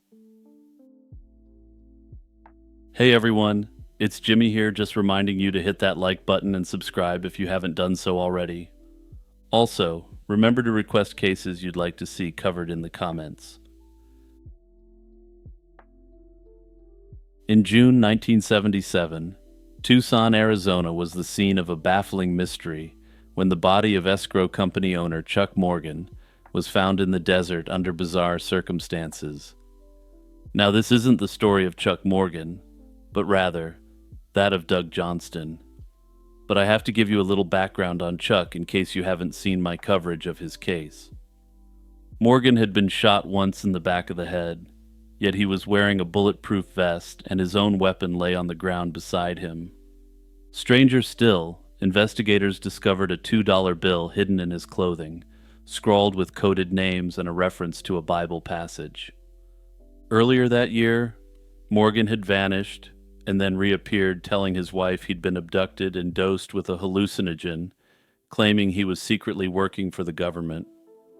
Just months later, he disappeared again and turned up dead, leaving behind far more questions than answers. Despite these odd clues, some authorities initially floated the idea of a self-ending incident, a notion Morgan's family found unbelievable. Morgan's wife Ruth insisted he had been slain, noting he would never abandon his family without a word. Many believe that Chuck Morgan was silenced by powerful forces, as he had previously done escrow work for organized crime figures. But like I said, this isn't the fascinating story of Chuck Morgan, which I definitely need to revisit and give a full hour-long treatment at some point. This is the story of Doug Johnston, a man who inadvertently may have gotten caught up in the Chuck Morgan affair. 13 years later, in May 1990, another strange death occurred in Arizona, this time in Phoenix. 35-year-old Doug Johnston was found shot to death in his car outside his office parking lot. He had been struck by a single bullet behind his left ear. No weapon was found at the scene, and there was no sign of struggle, and only a single shell casing left behind. Though right-handed, Johnston had been shot on the left side of his head, and tests found no residue on his hands. From the start, the evidence pointed to Doug having been slain. A key connection between Johnston and Morgan soon emerged. Investigative journalist Don Devereaux. Devereaux lived and worked right across the street from where Johnston was eliminated, and at the time he was actively investigating Morgan's case. In fact, Johnston and Devereaux resembled each other, drove similar cars, and even had nearly identical addresses. This raised a chilling possibility. Perhaps a hitman mistook Johnston for Devereaux and took out the wrong man. Devereaux himself came out in support of this theory. He says an informant with intelligence community ties told him the bullet that cut down Doug was meant for Devereaux. According to the informant, there was a contract on his life due to his investigation into Chuck Morgan. In other words, the people who wanted to make it look like Chuck Morgan ended himself might have still been active in 1990, aiming to eliminate anyone asking too many questions. It's an alarming scenario, but it remains unproven. The connections are compelling but purely circumstantial, and notably Don Devereaux thankfully is still alive, 35 years later. On February 2, 1982, law enforcement in Ascension Parish in Louisiana made a grim discovery: the body of a young man floating in the Mississippi River near Darrow. The victim had no identification, and the remains were badly decomposed from days or weeks in the water. The sheriff's office treated the incident as suspicious since no COD was immediately evident. Despite some publicity at the time, no family ever came forward to claim him, and no clues to his identity emerged. An autopsy and forensic exam provided a general profile of the John Doe, while also underscoring the difficulties investigators faced. He was a white male, approximately 18 to 21 years old, and around 5 feet 9 inches tall, weighing about 130 to 140 pounds. He had brown hair, though eye color couldn't be determined at the time due to the condition of the remains. Notably, he had a slight overbite, a chipped front tooth, and several dental fillings. These dental details were documented in case they might later help identify him. The coroner couldn't pinpoint an exact cause, but noted no trauma on his body. No personal items were recovered, and his clothing was generic. A plaid Western-style shirt from Sears, blue jeans, a black belt, and Adidas sneakers. This common attire provided no unique leads. Unfortunately, the advanced decomposition also prevented officials from obtaining usable fingerprints. In 1982, without DNA profiling or centralized databases, the lack of identification evidence left investigators with very little to go on in the investigation. Over the decades, various theories have been proposed about what might have happened to the John Doe. Foul play is one possibility, as the body may have been dumped in the river to conceal a crime. However, this remains speculative since no obvious injuries were found on the remains. It's also possible that the death was accidental, for example, a fall from a boat or a bridge into the river. As years passed, the case was entered into national databases like Name Us, and a number of other men were ruled out. As for his identity, one prominent theory is that he was a hitchhiker from out of state. In the early 1980s, many young people traveled long distances by hitchhiking, and some disappeared far from home. This John Doe potentially fits the pattern of a traveler who died on the road with no one local to report him missing. 43 years later, the case is currently receiving renewed attention thanks to modern forensic tools. In 2025, the Faces Lab at Louisiana State University completed a new digital facial reconstruction of the John Doe, using his skull to reconstruct his face.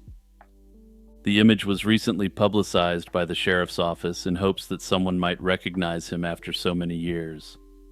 The sheriff's office asked that people share the image widely, so here I am doing my part. Notably, his profile on the Doe network indicates that his DNA was properly preserved. It's unclear if this DNA profile has been sent for forensic genealogy testing at this time. Notably, this process is still new and resource-intensive, so the spotlight generated by the new forensic facial reconstruction may get the ball rolling on this as well. In July 1980, a grim discovery was made along Interstate 5 in Oregon. The body of an unidentified man was found on the highway shoulder near the town of Woodburn. For decades, this victim remained a John Doe. Only recently have investigators confirmed that the man was Larry Parks, a Florida man. The mystery of Larry Parks's death has unfolded over 45 years, intertwining with one of the era's most notorious serial perpetrator cases. Larry was a Vietnam War veteran who originally hailed from the American South. In 1979, his family lost contact with him, and his last known location was Pensacola, Florida. For decades afterward, his relatives had no idea what became of him. On the morning of July 18, 1980, Oregon State Police responded to a report of a deceased male along I-5 just south of Woodburn. The man had been slain and left on the side of the freeway, prompting a full investigation. He was fully clothed, but officers noted that his belt and shoelaces were missing. With no identification found on the body, detectives were unable to determine the victim's name. Remarkably, another slaying had been discovered in the same vicinity just one day earlier. On July 17, 1980, the body of 17-year-old Michael O'Fallon was found near an I-5 exit in Marion County, about 30 miles south of Woodburn. The similarities, two young male travelers slain in a similar manner within 24 hours, led investigators to suspect the cases were linked. Police believed a single unknown perpetrator was likely responsible, though they had no solid leads on his identity in 1980. Despite investigators' suspicions of a serial perp at work, the case grew cold as months passed with no suspect. All investigative leads dried up, and both the O'Fallon case and the Woodburn John Doe case went unsolved. A major break in the mystery came in May 1983, when California authorities arrested Randy Stephen Kraft, a man who would soon be infamously dubbed the scorecard serial perpetrator. Kraft had meticulously entered all his victims in a journal he kept, recording their stats and treating it as some sort of deranged high-score attempt. But let's get back to the events of May 1983. Kraft was pulled over on Interstate 5 with a deceased victim in his car, and police discovered a coded list in the vehicle that appeared to document dozens of other slayings. In 1989, Kraft was convicted of 16 slayings in California, and investigators believe he may have ended the lives of more than 60 people across several states. Crucially, Kraft had been on a business trip in Oregon in the summer of 1980, around the time O'Fallon and the Woodburn victim were slain. His notorious scorecard included an entry labeled Portland, Denver, corresponding to O'Fallon, since he was a Denver youth ended near Portland, Oregon. Another entry read, Portland Elk, and the authorities suspected it referred to the then still unidentified Woodburn Doe. The case remained dormant until modern forensic science provided a new opportunity. In 2024, an investigator from Orange County reached out to the Oregon State Police Cold Case Unit and offered assistance in identifying the long-lost victim using forensic genealogy. Oregon authorities agreed, and a preserved blood sample from the John Doe was sent to a specialized lab, where analysts developed a DNA profile. The profile led to potential relatives, and ultimately investigators located family members of a missing man from 1979. In April 2025, nearly 45 years after the slaying, the unknown victim was finally identified as Larry Parks. With the victim's identity now known, cold case detectives turned their full attention to solving the case itself. The focus immediately returned to Randy Kraft, who had long been the prime suspect, and investigators stated that Kraft remained the sole known person of interest in the case. Following the identification, Oregon detectives began re-examining the evidence from 1980 in hopes of definitively linking Randy Kraft to the crime. Like many of Kraft's victims, Parks was a man traveling alone who likely accepted a ride or otherwise encountered the perp on the road. Toxicology findings from 1980 indicated that Parks had a high level of a sedative in his system and had been strangled, both of which are hallmarks of Kraft's crimes. The removal of the belt and shoelaces from the body is also consistent with how Kraft would take personal items as trophies to accompany his journal. Randy Kraft, for his part, has always denied responsibility for any of the acts attributed to him, despite overwhelming evidence to the contrary. Now in his 80s, Kraft remains incarcerated in San Quentin in California, having been awaiting his appointment with the chair for well over 30 years. It's unclear whether Oregon authorities will ever pursue an indictment against Kraft for Larry's slaying. Even if a new prosecution never occurs, officials believe the mystery of who ended Larry Parks has essentially been solved in principle. Hey everyone, it's Jimmy here, just reminding you to hit that like button, subscribe, and also turn on all notifications. Also, don't forget to check out my Patreon and the YouTube membership. You can support for as little as $1 a month. Judy Smith was a 50-year-old nurse from Newton, Massachusetts, and a mother of 2 adult children. In April 1997, she accompanied her husband, Jeffrey Smith, on a trip to Philadelphia for a conference. They treated it as a short working vacation, hoping to enjoy some sightseeing together during their stay. What began as a routine visit turned into a haunting mystery when Judy went missing during a day of sightseeing. 5 months later, her remains were discovered over 600 miles away in the mountains of North Carolina, a turn of events that left both her family and investigators stunned. On April 9, 1997, Judy and Jeff flew separately from Boston to Philadelphia because Judy initially forgot her photo ID and had to catch a later flight. She arrived that evening without issue. The next morning, April 10th, Jeff attended his conference sessions while Judy set off around 9 a.m. with her trademark red backpack in tow to explore the city's historic sites. Also, keep this red backpack in mind, because we're going to be coming back to it later. They planned to meet back at their Center City hotel by late afternoon, but Judy never returned as expected. When Jeff realized his wife was missing, he searched the hotel and nearby tourist areas. He even hired a taxi to follow a tourist bus route Judy might have taken, but found no sign of her. Finally, he contacted the Philadelphia police by around midnight to report her disappearance. Authorities were initially skeptical about a missing adult who had been out sightseeing, but Jeff insisted something was wrong, and an investigation was soon underway. In the ensuing days, police and family members launched a thorough search of Philadelphia. Jeff circulated thousands of missing person flyers and hired private investigators to assist.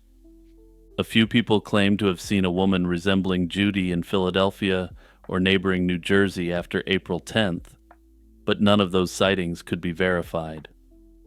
Investigators considered the possibility that Judy had simply wandered off, or even that her disappearance might not have happened in Philadelphia at all. Jeff himself fell under some suspicion early on, a standard procedure in cases where a spouse goes missing, but there was no evidence implicating him. In fact, given Jeff's documented presence at the conference and his heart health issues that would have made body disposal extremely difficult, police later ruled him out as a suspect. But I'm getting ahead of myself. He wasn't ruled out as a suspect just yet, and at this time they hadn't even found her body. Everything changed on September 7th, 1997. On that day, a father and son hiking in Pisgah National Forest near Asheville, North Carolina, stumbled upon human remains in a remote wooded area.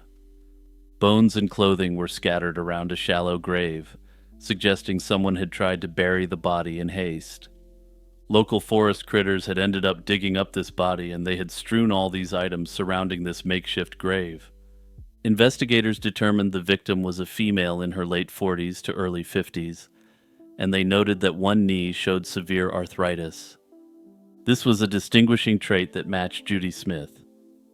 Having seen Judy's missing person flyers in the Asheville area, authorities requested her dental records, and soon they confirmed the remains were indeed Judy's. It was apparent that Judy had met a violent end.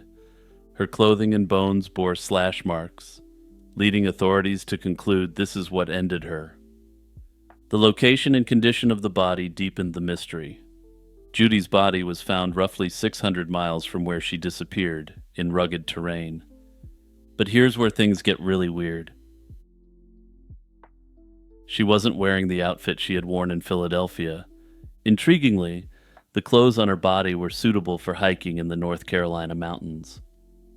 This indicated that Judy had spent some time in the Asheville area before she was slain.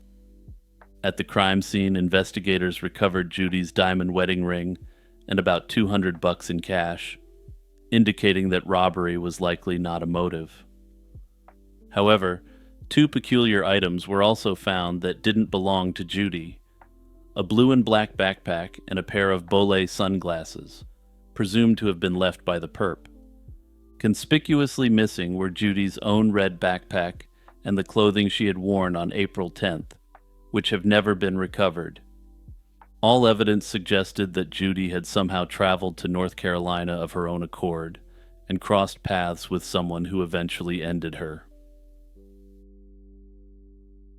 The investigation now spanned multiple states, and detectives in North Carolina teamed up with Philadelphia police and the FBI to retrace Judy's last known movements. The central question was how and why Judy ended up in Asheville. There were no records of Judy taking any flight or train south, and if she traveled by bus or car, she left no paper trail.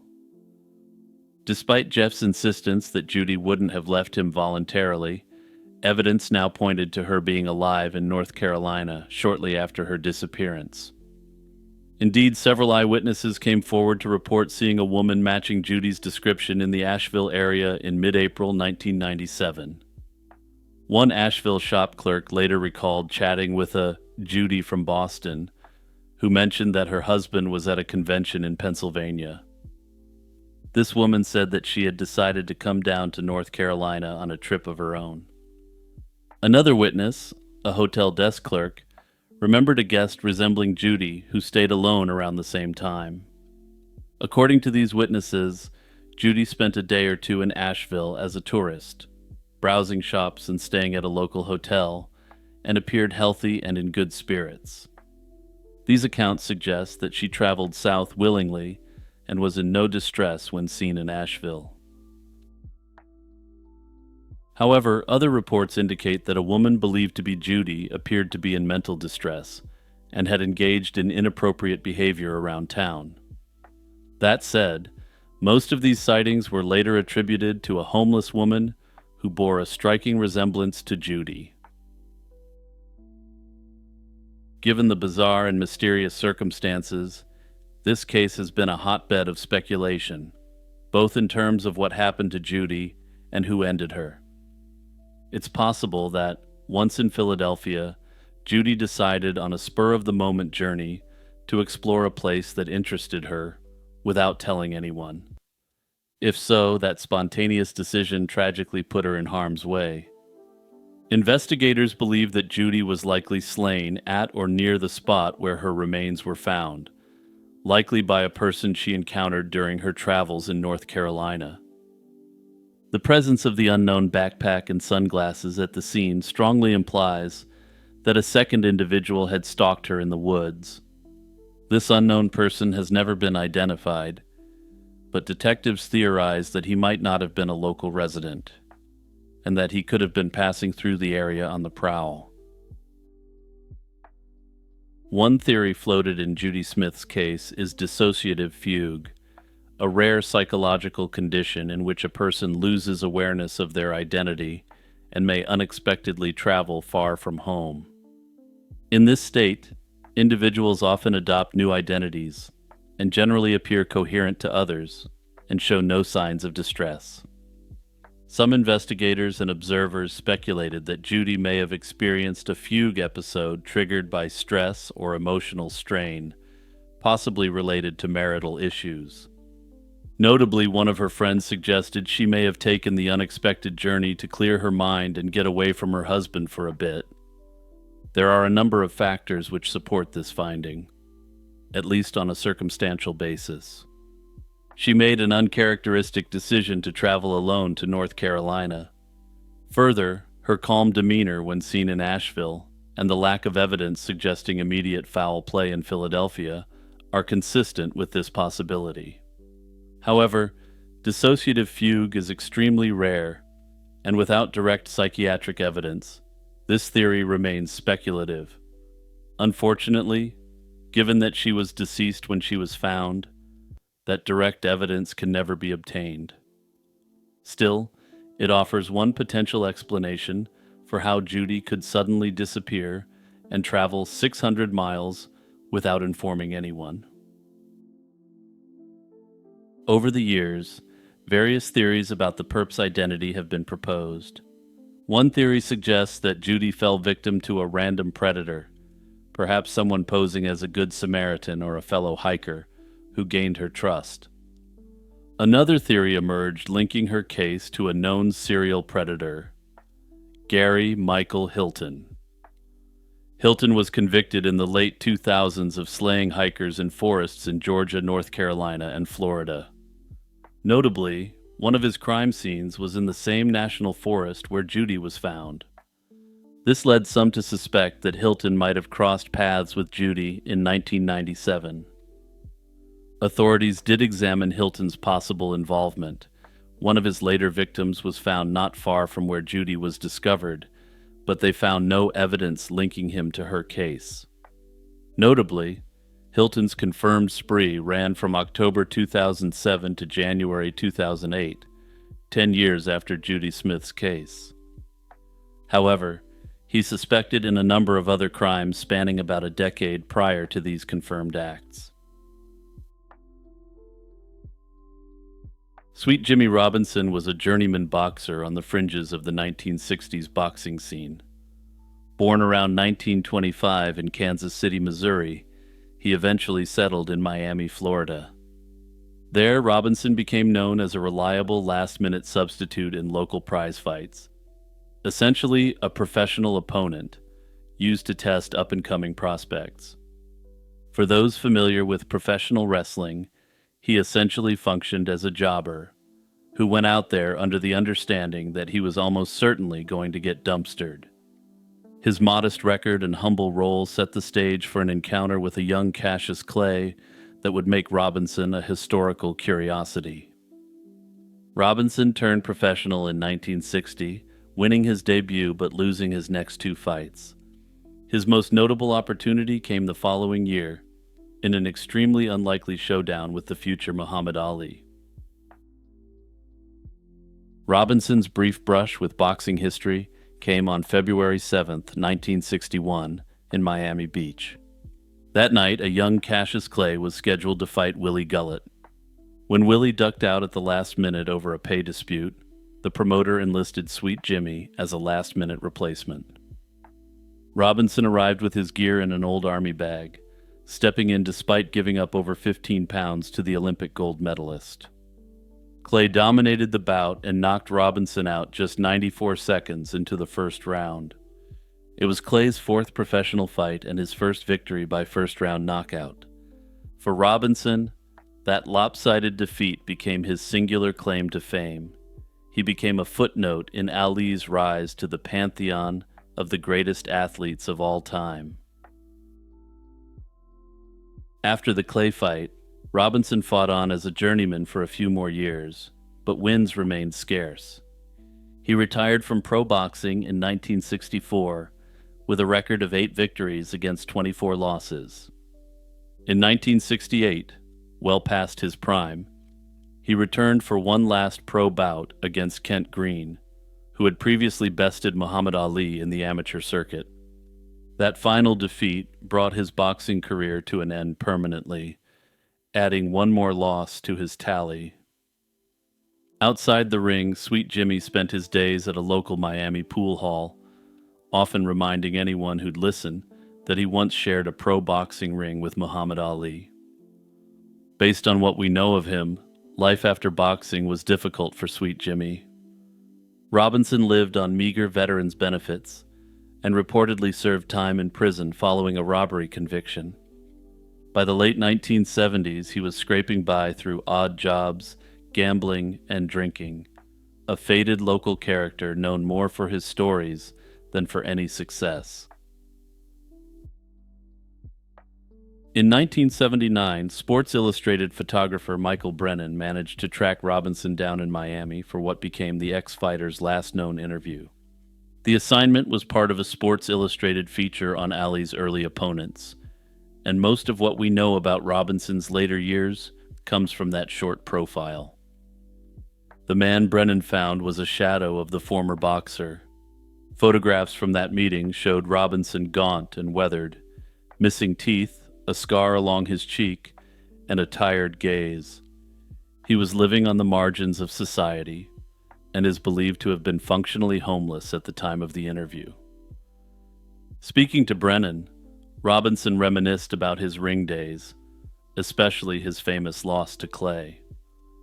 He insisted he had weighed only 158 pounds, not the officially listed 178, for that fight, and he spoke fondly of Ali. Robinson claimed that Muhammad Ali, whom he still called Cassius Clay, had been a friend who had reached out to give him money now and then and make sure he had the basics.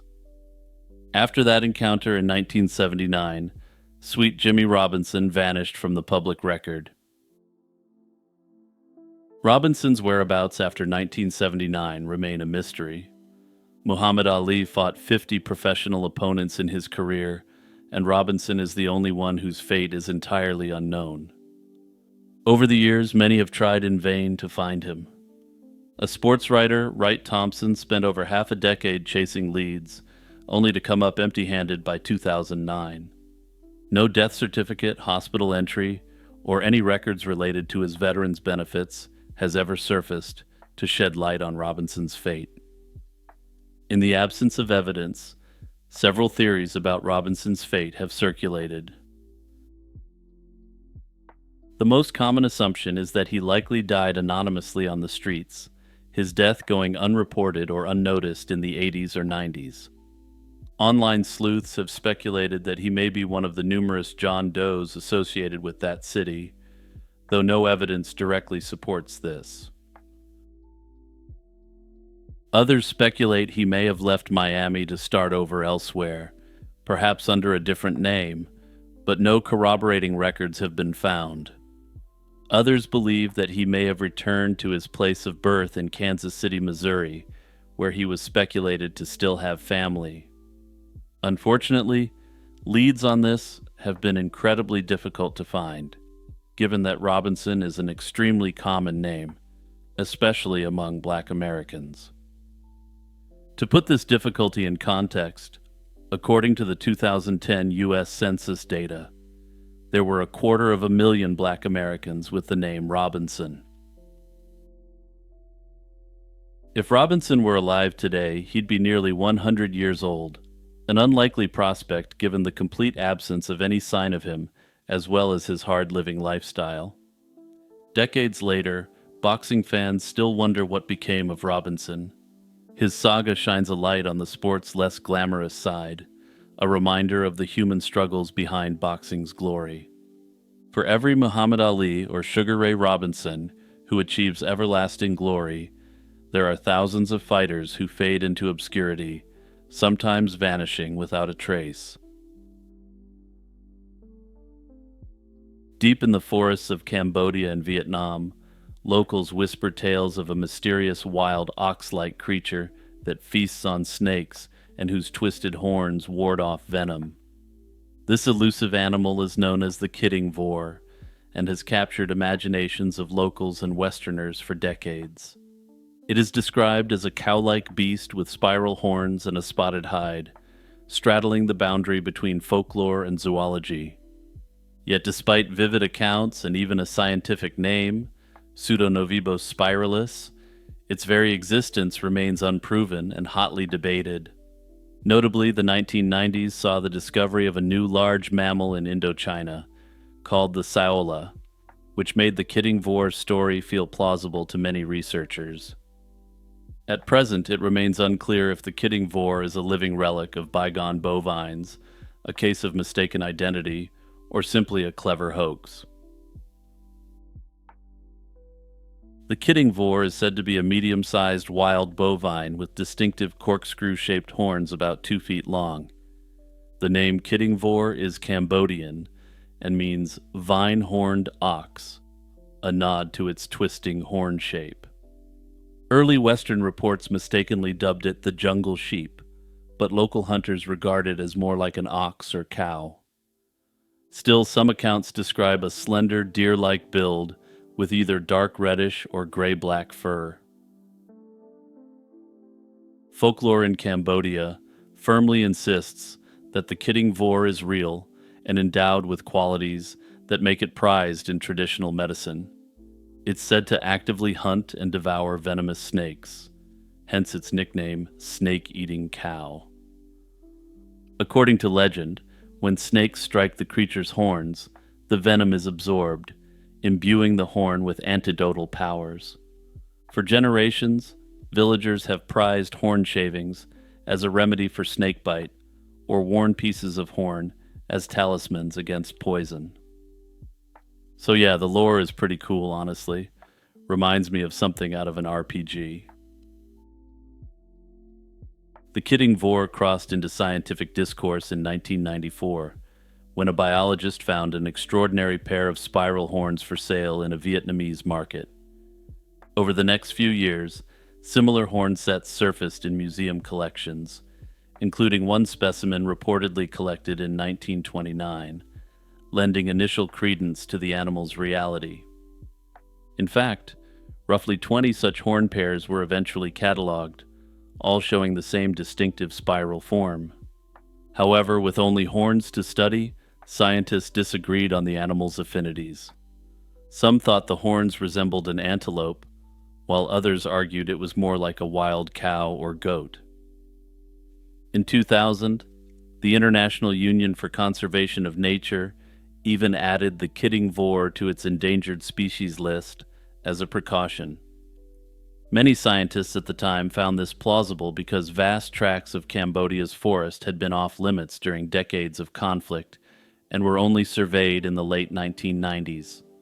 However, despite organized surveys and local interviews, no one ever found a verified hide, bone, or clear photograph of the creature, and this snake-eating cow remains elusive. As enthusiasm grew, so did skepticism. In the early 2000s, forensic analyses of the prized horns yielded a startling revelation. The horns had been tampered with. A French research team discovered that the horn sheaths were artificially carved with grooves and heat-twisted rather than naturally formed. Moreover, DNA tests on multiple horn samples found only domestic cattle or water buffalo DNA, nothing novel or mysterious. In one case, a supposed genetic sequence turned out to be from a regular old cow. In other words, it was a massive bovine bust. These findings strongly indicated that all known kidding vor horns were clever forgeries.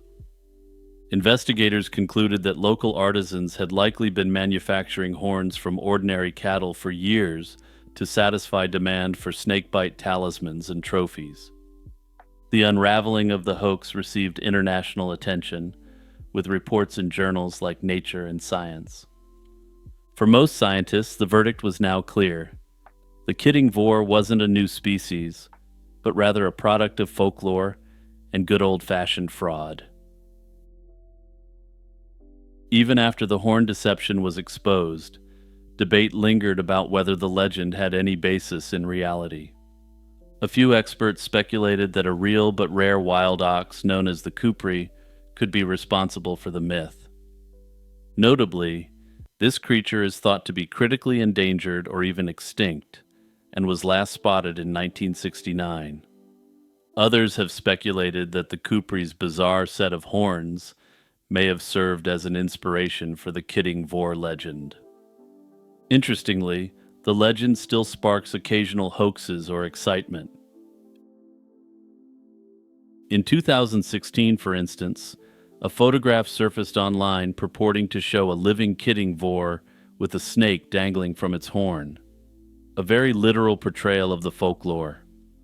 Also, if you're one of those people who just listens, you may want to look at the screen right now, because this picture does look quite convincing. Unfortunately for us, the kidding vor enjoyers of the world, closer scrutiny revealed it to be a doctored image of a goat with a snake on its horn. Despite this image potentially serves as a good mock-up for what an actual kidding vor may look like.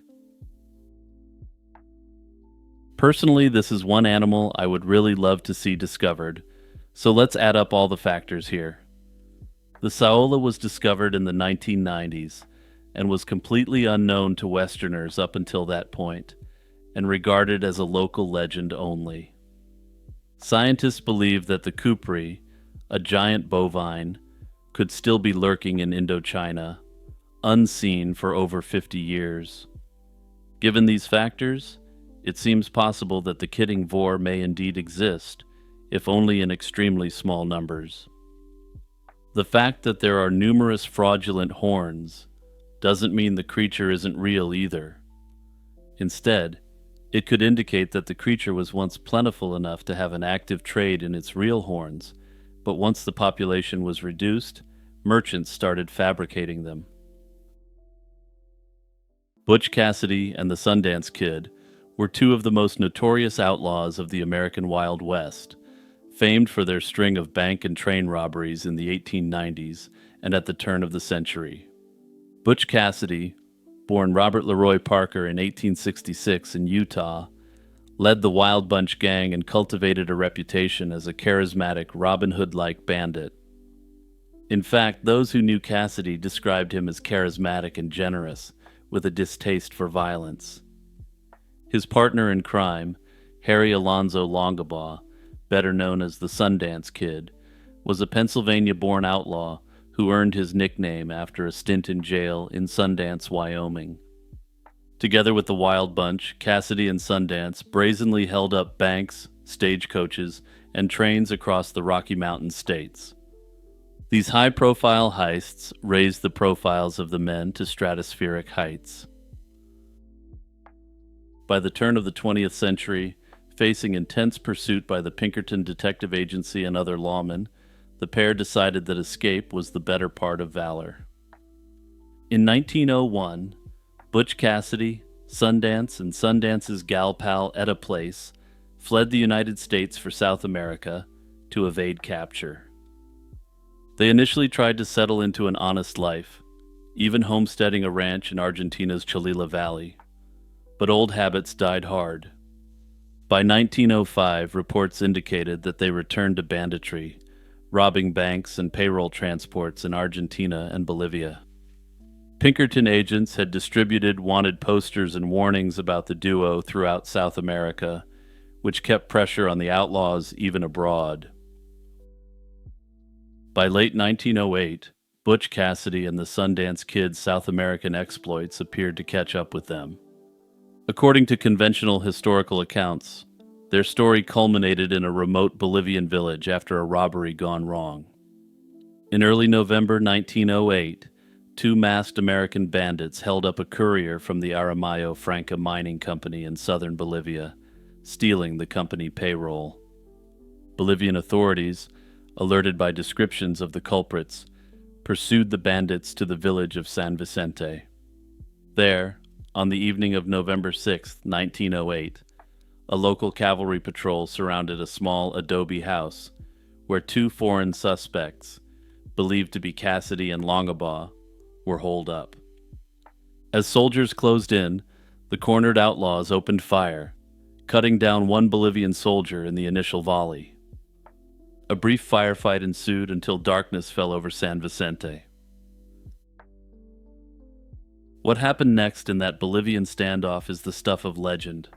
Villagers and the local mayor later testified that around 2 a.m., after the firefight had subsided, screams were heard from inside the house, followed by 2 shots. By morning, when authorities entered the hut, they found 2 bodies on the floor. The man thought to be the Sundance Kid was slumped against a wall with multiple bullet wounds and a shot to the forehead. The man presumed to be Cassidy lay next to him with a hole in his temple. The evidence suggested a grim narrative. Rather than be taken alive, Cassidy may have ended his mortally wounded friend and then deleted himself.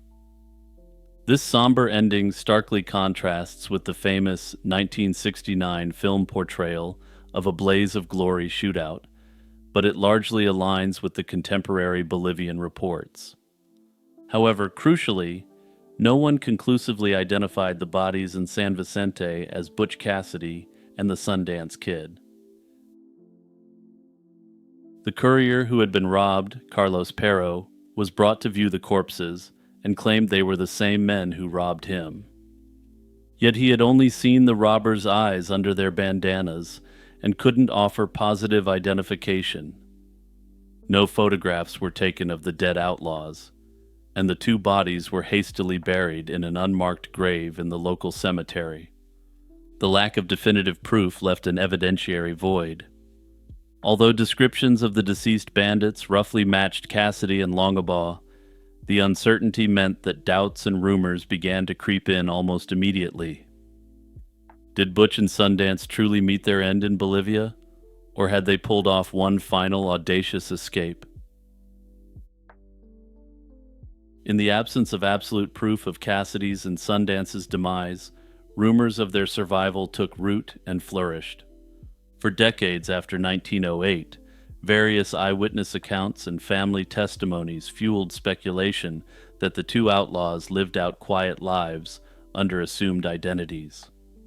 Among the earliest and most persistent claims came from Cassidy's own family. His youngest sister, Lula Parker Bettinson, steadfastly maintained that her famous brother didn't perish in Bolivia.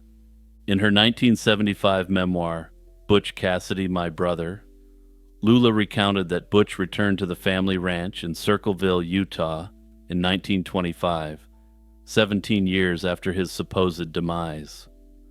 Family members who were present recalled a middle-aged man with Cassidy's unmistakable grin arriving in a shiny new Ford automobile to pay a clandestine visit. According to Lula, during this reunion, Cassidy described his post-outlaw wanderings and even divulged how he and Sundance faked their ends. Cassidy claimed that an old friend, Percy Seibert, who worked at a Bolivian mine, had identified two bandits as Butch and Sundance to fool the authorities. If true, this story suggests that the notorious duo staged the San Vicente shootout narrative as a cover for their getaway. Lula Parker Bettinson further asserted that her brother lived out his remaining years quietly under an alias, supposedly in Washington state, and died of natural causes in 1937. As Lula put it, the family wanted to let the outlaw finally rest in peace away from the spotlight. Cassidy's alleged 1925 homecoming is far from the only eyewitness tale. In the American West, anecdotes of Butch Cassidy's post-1908 survival became a kind of folklore. Residents of Cassidy's old haunts in Utah and Wyoming swore they saw him in the 1930s, long after Bolivia. One Utah woman later recalled being introduced to a kind ranch guest, who her parents noted to be Butch Cassidy, well after the outlaw's supposed end. In Wyoming, a retired lawman named Jack Gomer claimed he shared a drink with Cassidy in 1930. Notably, he had met Cassidy during their respective careers. In another account, a former Wild Bunch member said Cassidy visited friends in the Wind River region of Wyoming in 1935. The most famous survival theory surrounding Butch Cassidy coalesced around the figure of William Phillips, an aging machinist in Spokane, Washington. In 1934, Phillips authored a mysterious manuscript titled The Bandit Invincible, a thinly veiled biography of Butch Cassidy that some have interpreted as Cassidy's own autobiography. Phillips, who died in 1937, never outright claimed to be Cassidy, but he dropped numerous hints and seemed to relish the speculation. In the 1970s, historian Larry Pointer publicized the Phillips theory, arguing that details in The Bandit Invincible were so precise that only the real Cassidy could have known them. Pointer and other researchers pointed to eerie similarities between Cassidy's known life and Phillips's story. For instance, the manuscript describes obscure events like a Wyoming prison warden offering Cassidy a handshake and pardon in 1895, which Cassidy refused. This is an incident corroborated by real prison records, which according to Pointer and others could only have been known by Butch Cassidy himself. They also noted that Phillips had married and settled in the U.S. just months after Cassidy's last known letter from Bolivia. Further, in the 1930s, Phillips allegedly confided his secret to close friends in Spokane. To believers, Phillips was Butch Cassidy living under an assumed name, and the manuscript was his way of telling his own tale. Skeptics, however, find the Phillips theory dubious. Investigative work eventually revealed that William Phillips was likely an ex-convict from Michigan who had crossed paths with Cassidy in prison in Wyoming. Some have speculated that Phillips may have borrowed Butch's legend to add luster to his own life story. Most scholars now consider Phillips an imposter who capitalized on the Cassidy mystique rather than the genuine article. Compared to Cassidy, Harry Longabaugh has fewer claimed post-1908 sightings, but he hasn't been immune to speculation. One elaborate theory put forward in the 2000s claimed that the Sundance Kid assumed the alias William Henry Long and lived out his days as a rancher in Utah. Researchers obtained permission to exhume Long's remains in 2008 in hopes of a DNA match to Sundance's relatives. The results, however, didn't deliver the confirmation they sought. DNA tests failed to link the exhumed bones to the Longabaugh family, coming back negative. More than a century later, the ultimate fate of Butch Cassidy and the Sundance Kid straddles the line between historical fact and folklore. On one hand, most historians trust the evidence that the two bandits died in Bolivia in 1908, as reported by the authorities at the time.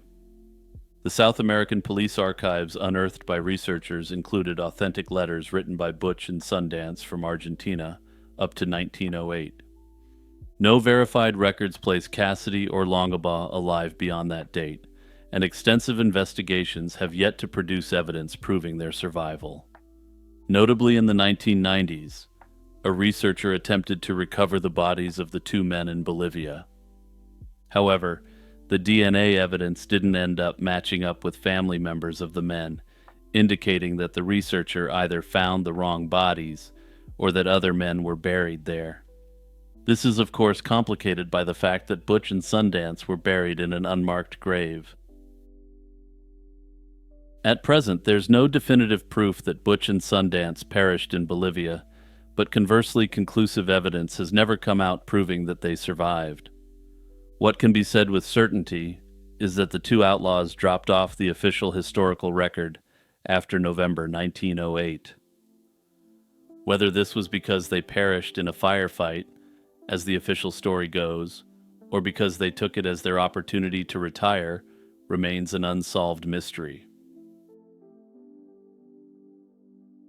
Hey everyone, it's Jimmy here.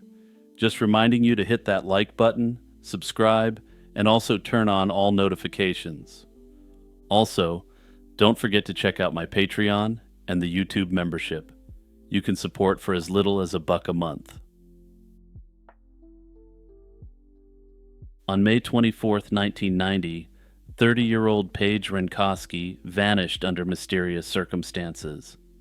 Her case remains one of Michigan's longest-running and most notorious unsolved mysteries. Paige, a substitute teacher from Okemos, Michigan, spent that morning driving her mother to Detroit Metropolitan Airport and then visited a friend in Canton Township in the afternoon. Later that day, her 1986 Oldsmobile was found idling on the shoulder of Interstate 96 near Fowlerville with its lights on and driver's door unlocked. Inside the car were her shoes and purse, but Paige was nowhere to be found. The broad daylight disappearance baffled authorities and left her community shaken, marking the beginning of a decades-long search for answers. Witnesses recalled seeing Paige that afternoon on the I-96 roadside, speaking with one or two men beside a maroon minivan. She appeared upset, gesturing with her hands, while one man touched her shoulder as if trying to calm her. Sometime after this encounter, Paige vanished, and by 7:30 p.m., a passing motorist noticed her car still in the same spot and called police. Responding officers initially assumed it was an abandoned vehicle and had it towed, not yet realizing Paige was missing. Once her family reported that she hadn't returned, authorities processed the vehicle for clues. They found numerous fingerprints and a couple of palm prints on the car, but none matched anyone in police databases. There were no signs of a struggle in or around the vehicle, just Paige's personal belongings left behind in eerie fashion. Investigators quickly ruled out the idea that she left on her own. Paige was engaged to be married that fall and had left her bank funds untouched. Her fiancé and family were also cleared of any involvement, so attention turned to the puzzling question of who the unknown men on the highway were. With few leads, police appealed to the public for help. Within weeks, they erected 25 billboards along Michigan highways bearing Paige's photo and a plea for information. Hundreds of tips came in over the years, but none led to Paige. In subsequent years, various suspects were considered and eliminated. At one point, detectives even questioned a prison inmate whose crimes and timing seemed suspiciously close to Paige's disappearance, but was eventually cleared. In 2009, a cold case team took a fresh look at the file. Investigators compiled composite sketches of possible suspects reportedly seen near Paige's car and released them in 2011 to spur new information.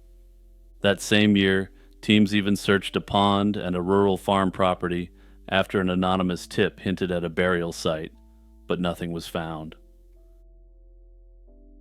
The consensus among law enforcement is that Paige met with foul play, likely the victim of a chance encounter that turned violent. It's believed she stopped on the roadside either to help someone or because someone tricked her into pulling over. Her loved ones note that Paige was kind-hearted and wouldn't hesitate to offer assistance if she saw someone in need. Notably, there were reports in that era of criminals impersonating police to flag down drivers, so one theory is that she may have been lured into stopping by someone posing as a cop. Whatever the exact circumstances, investigators suspect she was abducted by the individuals seen with her and likely harmed soon after. Some have wondered if her disappearance might be linked to other unsolved cases. One notable parallel is the 1989 abduction and slaying of Beverly Wivel in Canton, which bore striking similarities to Paige's situation. Wivel's car was also found still running with her purse inside, and she had been in the same area Paige visited that day. In 2025, authorities named Buster Robbins, the prime suspect in the Wivel case, as a person of interest in Paige's disappearance. However, no definitive evidence publicly released has yet tied Robbins, or anyone else, to Paige's fate. Notably, Robbins very clearly doesn't resemble the man or men seen with Paige on the highway that day. Because of this, it's speculated that if Robbins was involved, he had the help of an accomplice. In the summer of 2006, a remote beach on Sakhalin Island became the stage for a maritime mystery. Sakhalin, Russia's largest island, located just north of Japan, seldom makes global headlines. But that year it offered up something truly strange. Locals discovered the remains of an unidentifiable creature washed ashore, a carcass so bizarre that it would soon be nicknamed the Sakhalin Island Sea Wolf. It was described as having dark gray skin, a shaggy coating of hair-like fibers, and an eerie, wolf-like face. Most importantly of all, unlike most cases of this nature, it came with ample photographic evidence. The creature's story began in August 2006, when a group of islanders stumbled upon a huge, decaying carcass on a Sakhalin beach. The carcass was estimated at about 20 feet long, though early reports exaggerated the size of the animal significantly. The head of the animal had a pronounced snout and a gaping jaw filled with teeth, giving it a ferocious, almost wolf-like face. One photo showed the skull clearly, jaws agape, leading some onlookers to compare it to a crocodile or a dinosaur. Uniquely, the creature's skin appeared to be covered in strands of coarse hair or fur about 5 centimeters long, an attribute virtually unheard of in large marine animals. It didn't take long for the internet and media to explode with speculation. The bizarre appearance of the carcass led people to propose all manner of identities. On cryptozoology forums, community members suggested everything from the plausible to the absurd.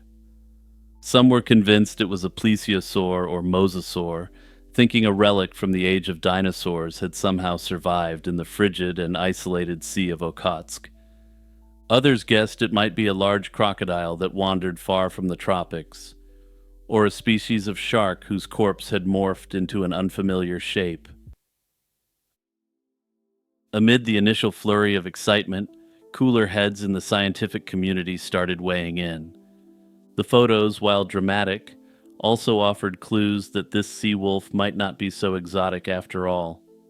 For one thing, the creature's mouth, with its teeth and skull shape, bore a resemblance to known toothed whales. Behind the scenes, scientists did examine the remains to the extent possible.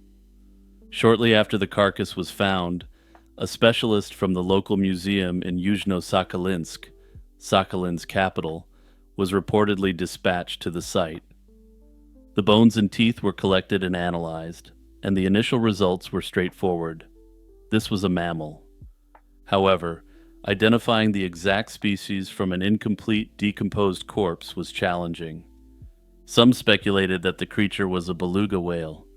Beluga whales are native to Arctic and subarctic waters, and there's a known population of belugas in the Sakhalin and Okhotsk Sea region. Adult male belugas can reach about 15 feet in length, which is right in the ballpark for the carcass's size. Critically, the skull and jaw structure of the Sakhalin carcass, as evident in the photographs, matches that of a beluga whale, which has a distinctive shape. This, of course, doesn't immediately resolve the issue of why the sea wolf appeared to have hair, but this question too is explained by the science on the matter. The hair was not true hair at all, but rather the fibrous remains of decomposed blubber and connective tissue clinging to the carcass. When large marine animals like whales decay, their muscle and fat can break down in a way that produces stringy fibers, giving the illusion of fur on a creature that had none in life. In the case of the Sakhalin carcass, it likely drifted at sea for some time, decomposing and shedding its more delicate parts, such as flippers and tail flukes, which could easily rot away. By the time it beached, the core body and skull remained, covered with hanging strands of decayed tissue that looked like matted hair. In short, the frightening sea wolf visage was the result of ordinary decay processes on a known species. Another early theory proposed for the Sakhalin Island sea wolf carcass is that it may have been a Baird's beaked whale. This large, elusive species inhabits the North Pacific and can reach lengths of over 35 feet, aligning with early estimates of the size of the carcass. Baird's beaked whales have elongated tubular bodies and prominent beaks, which could explain the creature's unusual skull and long jaw structure captured in photos. However, when it became clear that the creature was actually much smaller than initially thought, this theory fell to the wayside, especially given the shape of the sea wolf's skull. Despite the mystery being resolved in the years since 2006, the Sakhalin Island sea wolf has retained a relatively high degree of fame, but not as an unknown creature. In 2008, the creature received a massive boost to its profile through the inclusion in an SCP Foundation story, and continues to be very popular in that capacity till this day. In September 1997, two men testing a boat on Florida's Intracoastal Waterway came upon a grim sight, a body floating in the water. The male victim was bound with rope and weighed down. Yet investigators had no idea who the victim was, and for over 2 decades this man's identity remained unknown, turning the case ice cold. Only in 2023 would the truth finally emerge that the victim was Bruce MacPhail, a Canadian from the Winnipeg area. Sheriff's deputies recovered the body on September 10, 1997, near Flagler Beach, Florida. The circumstances were chilling. The man's hands and feet were tied, and autopsy findings showed he'd been eliminated execution style. Whoever ended him had tried to ensure the body would never resurface, tying it to weights under the water. Despite these efforts, the corpse was discovered, but identifying him proved impossible at the time. The victim had no identification on him, and the Florida heat and water had deteriorated most forensic clues. Fingerprints couldn't be obtained, and when police circulated a physical description of the middle-aged 5'8" white male, no missing person report matched the victim. Investigators even commissioned a clay facial reconstruction of the man, hoping someone might recognize his face. Despite this, no one came forward, and the case went cold as ice. By 2020, the mystery of the nameless victim was 23 years old. That year, Flagler County Sheriff Rick Stalley formed a dedicated cold case unit to tackle unsolved crimes. Detectives picked up the old case file and decided to apply new forensic techniques. In 2021, the team sent a sample of the victim's remains to Othram, a private forensic genetic genealogy laboratory. In August 2023, Sheriff Stalley announced that the unidentified victim had been positively identified as Bruce McPhail. Bruce McPhail was 58 years old when he was slain, and, as it turned out, he was originally from Kenora, Ontario, and had lived in Winnipeg, Manitoba. In the mid-1990s, he moved to Florida, drawn by the warm climate and his love of boating. How Bruce's path led him to Flagler County and into the clutches of a perpetrator remains unclear. Equipped with Bruce's identity, the cold case unit refocused the investigation. The sheriff pledged that with the victim identified, the team could concentrate on finding the person responsible. Was Bruce slain by someone he knew, perhaps a fellow boater or acquaintance? Or was he the random target of a violent robbery? The ferocity of the attack suggests a deeply personal rage or a desperate motive. So far, authorities have not publicly theorized on the motive, stressing that they need more information from witnesses or anyone who knew Bruce to fill in the blanks.